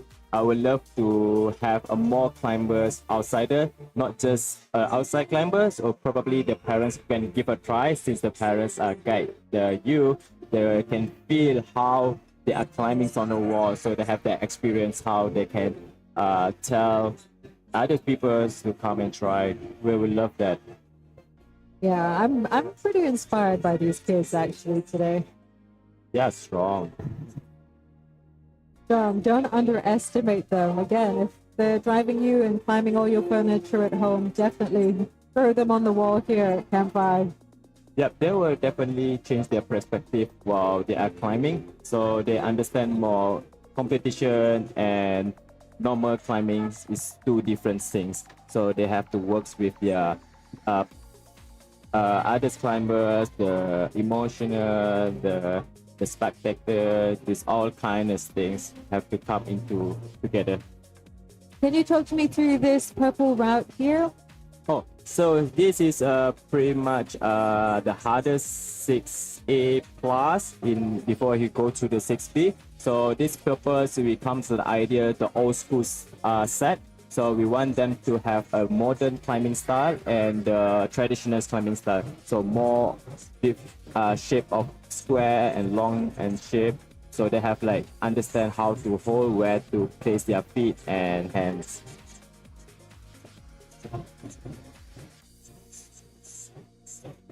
So a tough route, actually, the purple one. And this black one? Yep, that's its features, or we call it volume. So they might not seen before. So that's we will introduce some of the new things on the youth. So they have to hold and trust the angle of the volume. So some of the youth didn't see this kind of hold before and they're not sure where to hold. They were stuck in one place to figure out how to hold the volume basically. A lot of learning. This route, I understand, is the number 19 route, one of Yep, the hardest definitely routes that here. number Has she got the 19. right better for it? For now, yes. Yep, this is the trickiest part where to go up to the volume to keep yourself balanced. So in climbing, not it's all about power. This is all about your technique and how you manage your body at the time of your climb.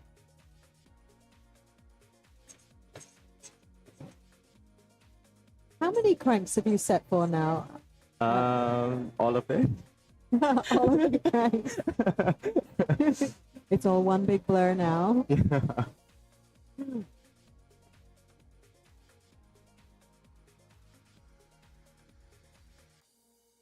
But yeah, it's very interesting. Every year, different hole, different style, different setter, different idea, different competitor as well. That is like bring a lot of different from us to set and so much a different style.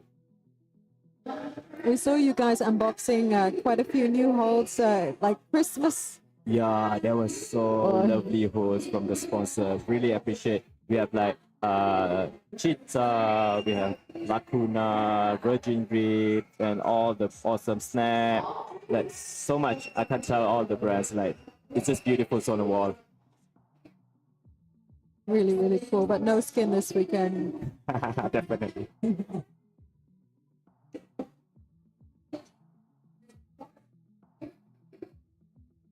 Yeah, some of the hole we purposely let them have the small fear, like step on the dual tracks.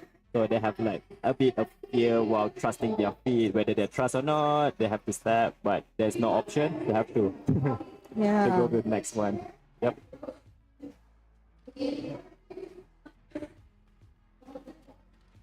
Quick work of this yellow route here. Oh, this is fun. Flowy, old school. For probably like warm-ups for the before they start their climb. So we're gonna like shock them all the way start. All hard. You can do that sometimes. What does he need to do here? It's like have to left hand have to pass from, so that like mental and intermediate to right hand, then stand up straight to the get the cream. Yep, that's how we do it. And then rest there, takes a while, and then cross right hand, following with your feet, then another pump for your right hand. Hope. Slips there. Good effort. Might not be able to see on the camera, but there's a change in the wall angle here. Yep, definitely. A little bit wall changing also the wall angle. So that's make a lot of difference while you are climbing. So when you are climbing on the slab, either on the vertical, so the whole will bring a lot of difference when you're placing it any on the wall.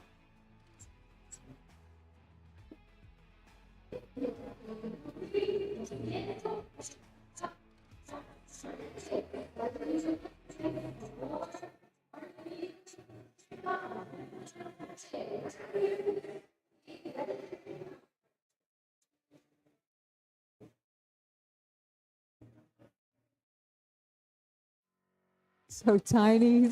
Yep, it is.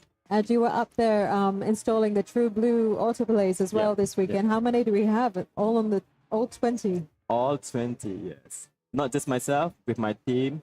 So thank you for all of the hard work this weekend. That they put up a very good true blues on the wall, so the team don't have to tire on delay. I would say it's helps a lot of manpower as well. Just a good job. Oh, nice hit there. Cross hand.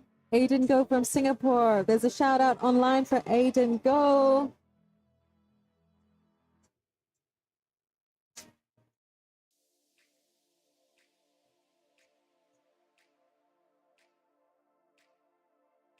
Again, any questions for Adrian while he's here? Nice top of it. I think I can do this yellow. Lovely.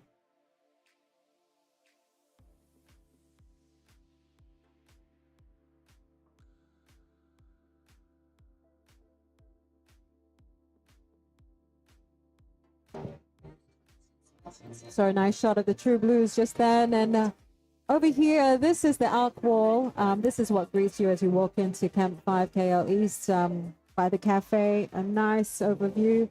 What can you tell me about this green route here?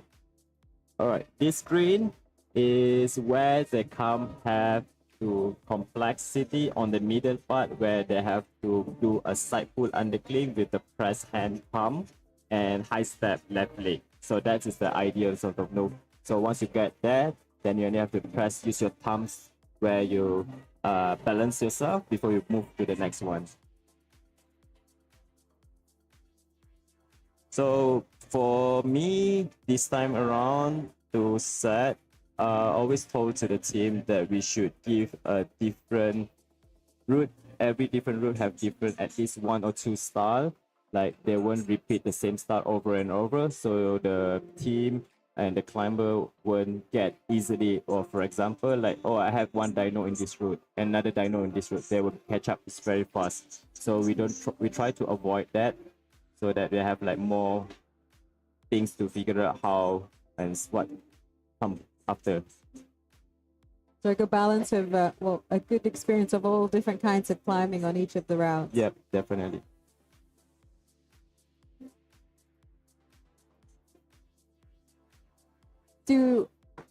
How does the shape of the whole play into how you come to it? When you come towards a set, do you say, with this route is going to be technical, this route is going to be flowy? Oh yeah, it is all on our team, which is the setter. All setter have a favorite type of hole for sure, and they have a favorite type of climbing as well. So if they are more into a slab climb, I would prefer this person to set slab climb, because the idea and the experience of the setter who slab is much better than others, than like other things. Yeah. And so everyone has something to contribute now. Yeah, definitely. This team, have you worked together with them? Yeah. I'm happy.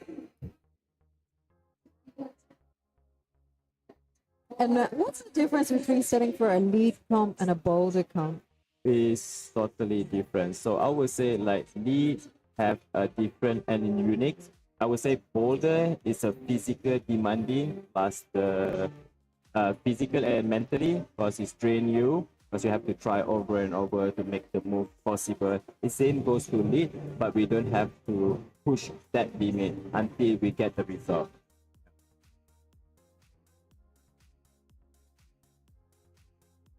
So overall, you're very happy with how things have gone so far this weekend. Will you be tweaking a lot going into the final, do you think? All right. To be honest, with my point of view right now, we have a benchmark from this 20. We won't let you guys know which one, but we already put on the wall for final. So whichever this benchmark that have more than 5 or more than 8 people who solve it, we can just a little bit spicier on the top, which is the final. Otherwise, we just keep screaming.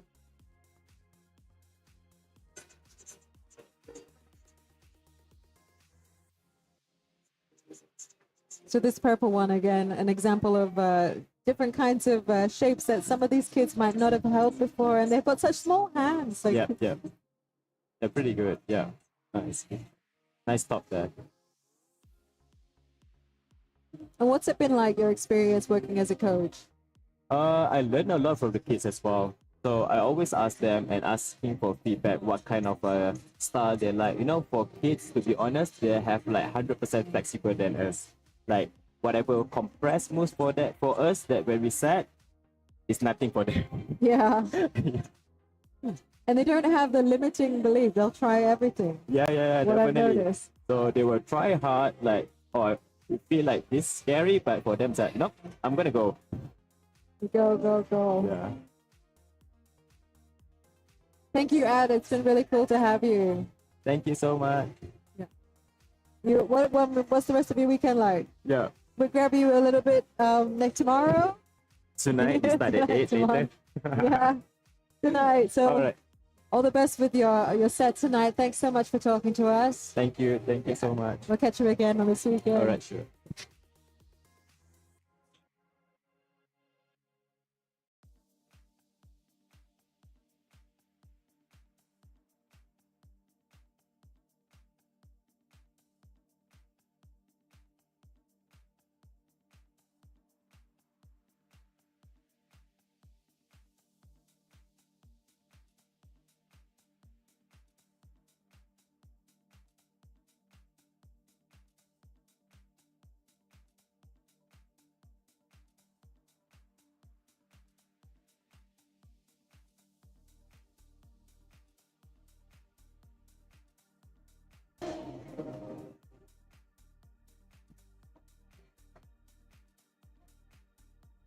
The main hall of Camp 5 KL East on the right side, the tsunami wall, currently being used as a backrest for some of the mummies and daddies. The kids still going for it. You can see them lining up a little bit while they wait their turns. They have 2 tries on each of the routes before they have to let go to someone else, but they can come back and try again as many times as they want. Top 6 climbs will be counted towards their final score, and it's the top 8, women and male, that will progress to the final round.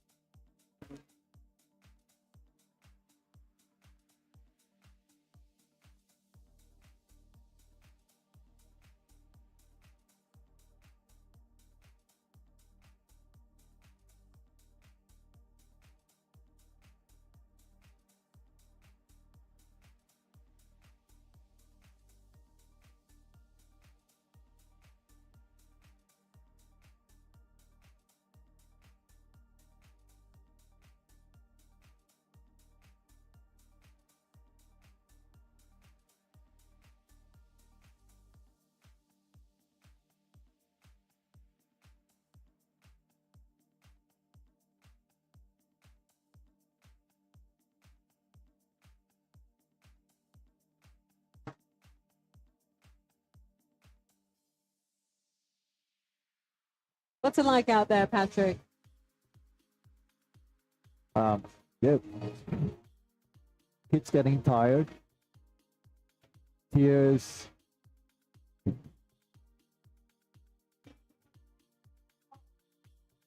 Hello. You want to come on? This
If you guys are joining us, we've got like 45 minutes left of qualification in the youth 2, 3, and 4 categories. And we just heard from Adrian, the chief youth setter from the youth category, on how happy he is with how things are going. The kids have been super inspiring. And I'm now joined by Candace Smith, who comes to us from Headrush Technologies. And big part of the reason why we have True Blue auto belays up on the wall here in our youth categories and the top rope categories.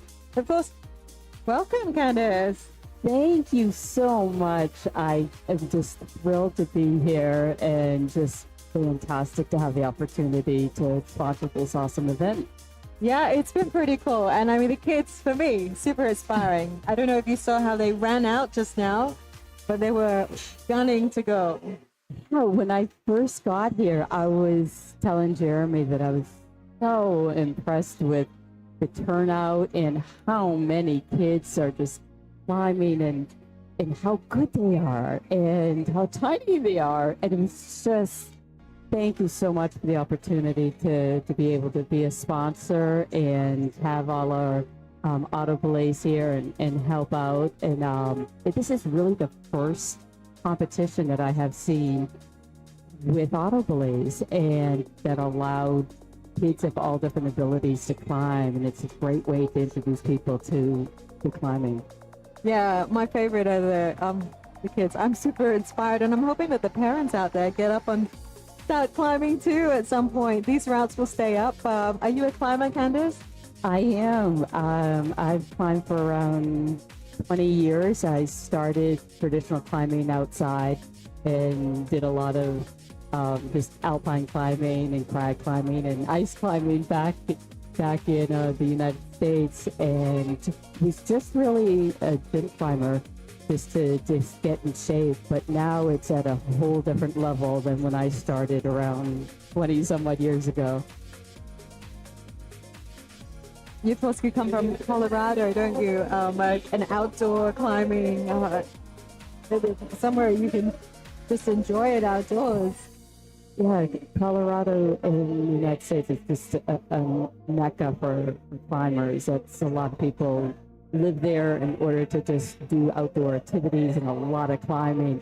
But I'm just amazed with how many people are in the gyms nowadays and not necessarily outside or use it as an entry to get outside, and others are just love the socialization and to have all their friends and family to join them. Yeah, that's what we've actually seen happen, like and grow and mushroom, like the gyms and the kids that are climbing.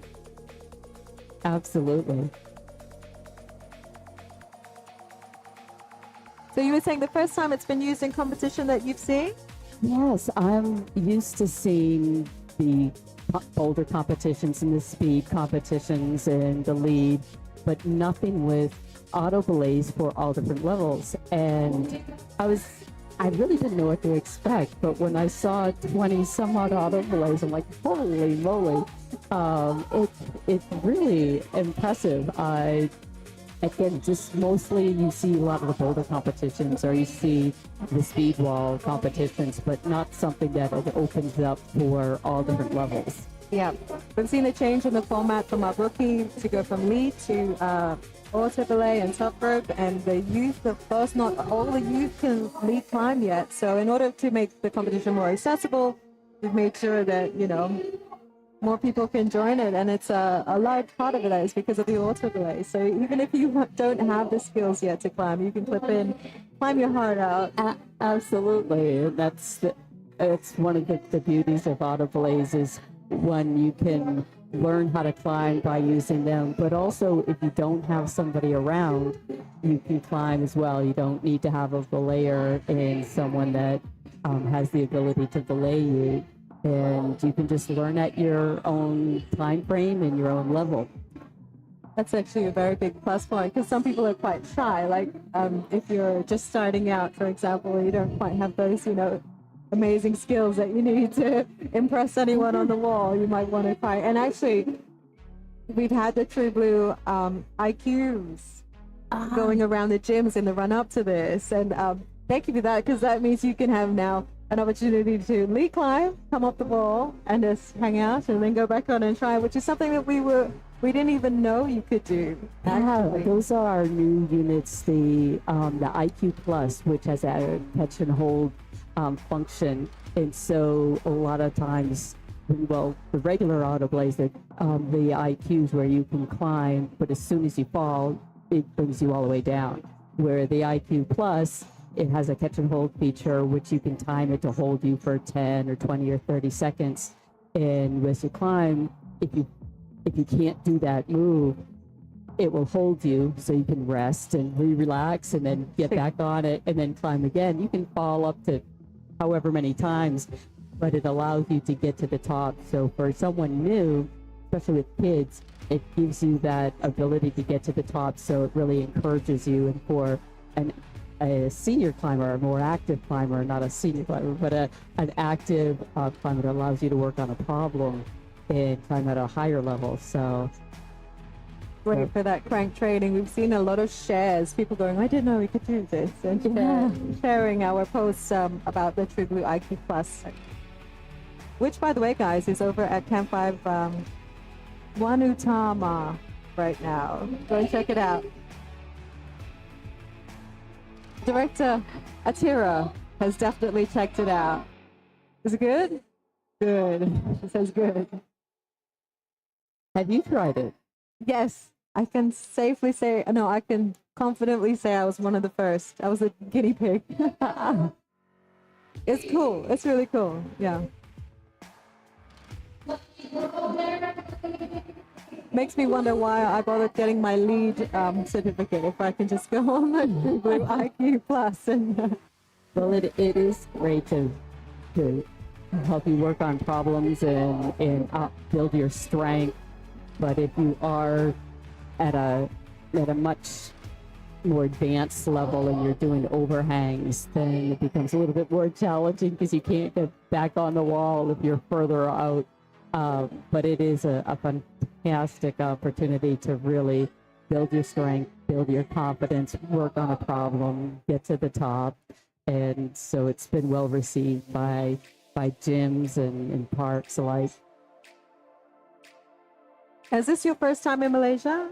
It's my second time. So I was here last year in visiting Jeremy, and I actually have a friend that I went to college with that's Malay, and so I haven't seen him like 30 some years. So came out and went to your Camp5 in another mall, and so that was the first time I saw one of the tallest walls around, and that was quite a big overhang that you have in the other mall.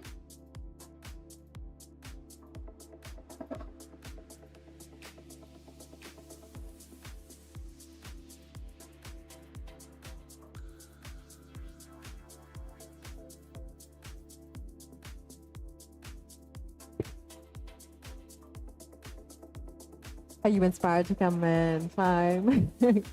It's open to climbers post event on Sunday. I brought my shoes. I didn't bring a harness, but I brought my shoes. We have plenty. We have plenty of harnesses. I thought you might. We'll get you up there. Except for looking at some of your lead walls, I haven't been climbing in a long time, so I'm like, yeah, maybe not that. Maybe I'll use some auto valays.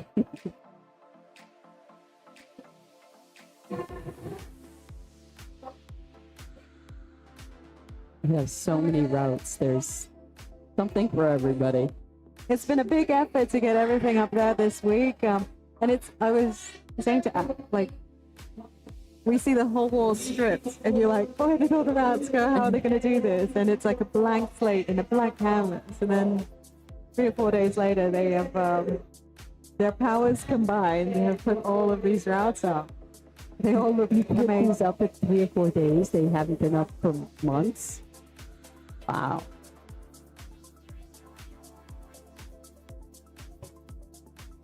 I'm really hoping to get a top gear so we can see the True Blue.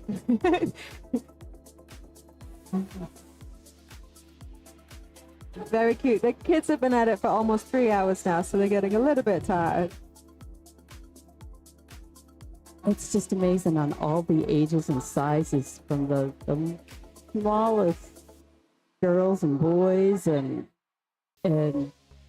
My favorite are the little ones. Yeah.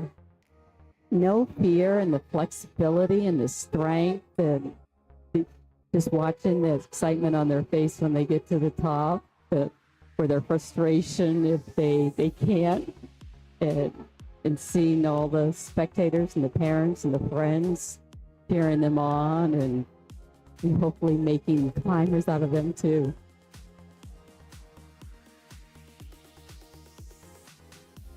And the determination in these kids' faces, They really fight for it. They try and figure it out. It's awesome to watch them just mentally try and, I've built so much confidence.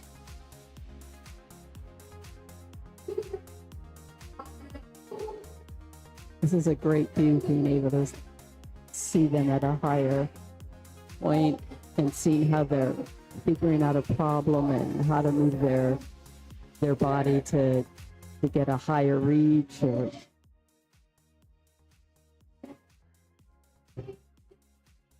right here, almost getting a top.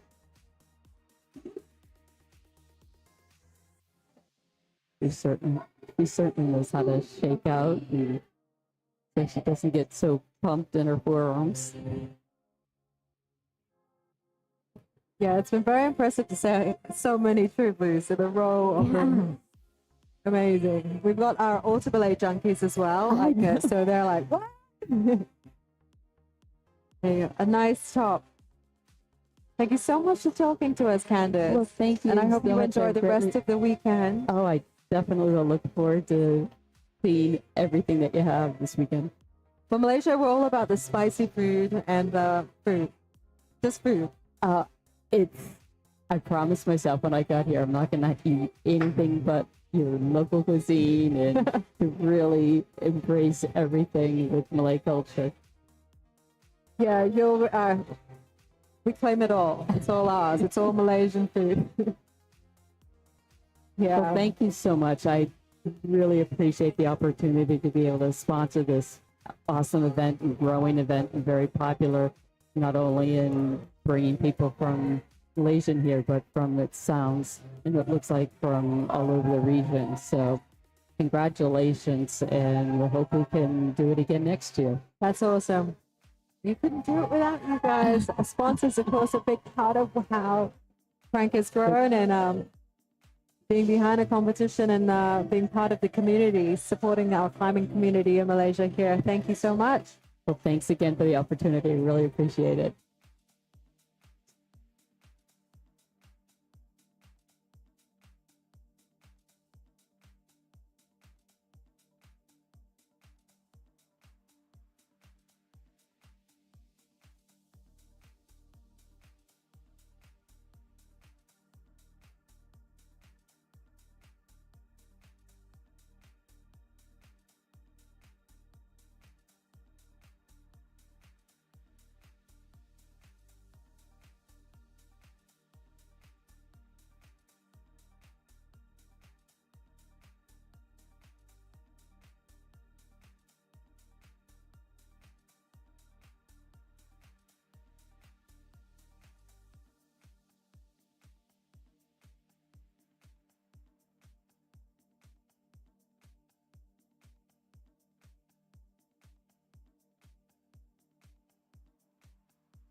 Last climb.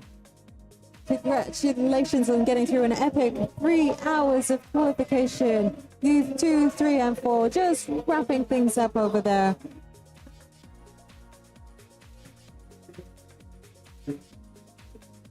Apologies, we had a bit of an audio issue. This is the qualification round all wrapped up. Patrick, are you happy with what you've seen so far today? That was great. Yeah, from a coach perspective, I just wish a little bit more tactics, but a lot of effort, a lot of it gave it everything. So some people were asking what's happening tomorrow. What is happening tomorrow? Is it still the same format? But it's not. Tomorrow, it's final. It's on site. It's one route, and it's scored by who comes highest. So it's very different from today. And if you're interested to check the live scoring, you can go to our website. So the people who are actually at the site, there's this QR code at the entrance. You can scan that, and then you can see the live score of everything, and then you can also see whether your child has qualified for tomorrow. Please follow the table. Don't be too late. You have to don't miss the registration, and do not miss the isolation. Okay. It was good today. It was a lot of effort from the participants, and I think the event went smoothly today. So looking forward to tomorrow. Tomorrow, of course, the live stream starts at, doors open here at Camp5 KL East at 9 a.m. Walk on in. We have a Kraft Marketplace happening all weekend. Plenty of deals on gear and goodies to be picked up. So make sure you're here for that. We've got a schedule for you to come up. Just a reminder about the order of things tomorrow. We'll see the top 8 male and top 8 female participants in these categories today progress to finals. The Youth 4 final will kick things off tomorrow morning. They'll go first at 10:45 a.m.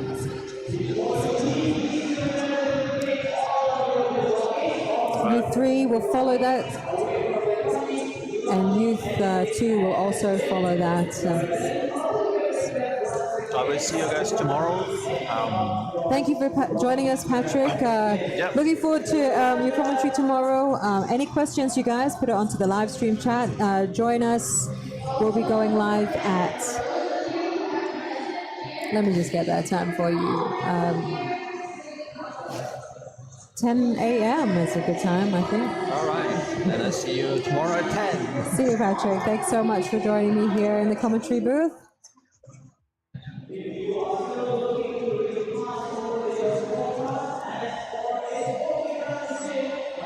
You can see the participants all milling out.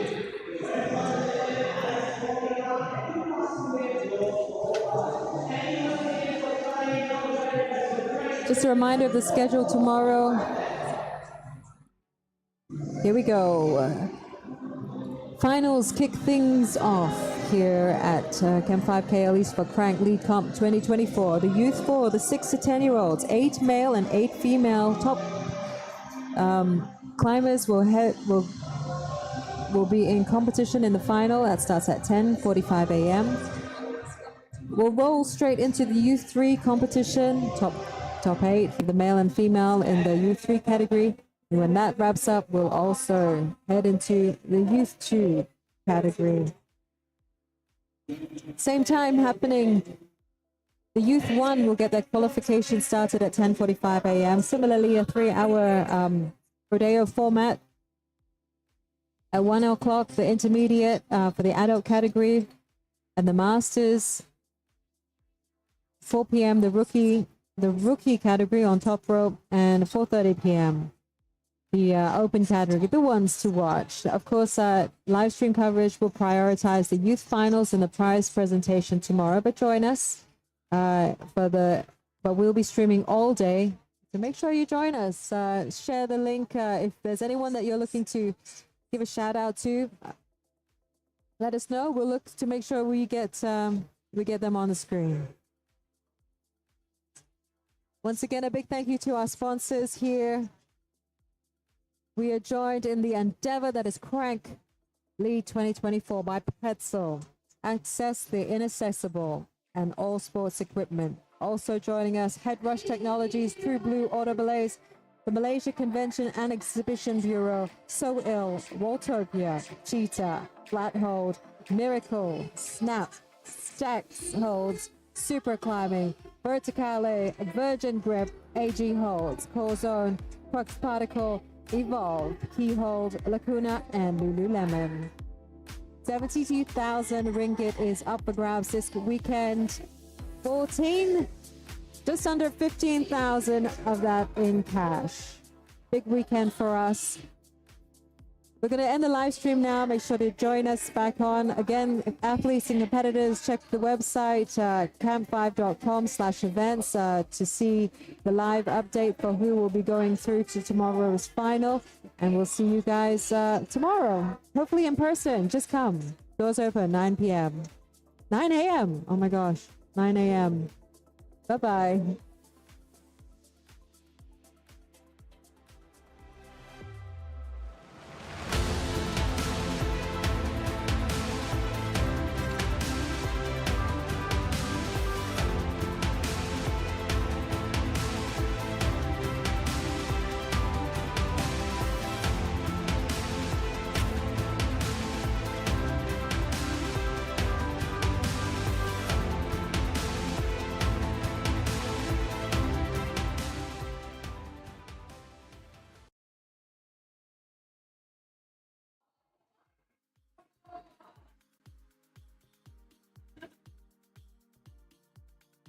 There.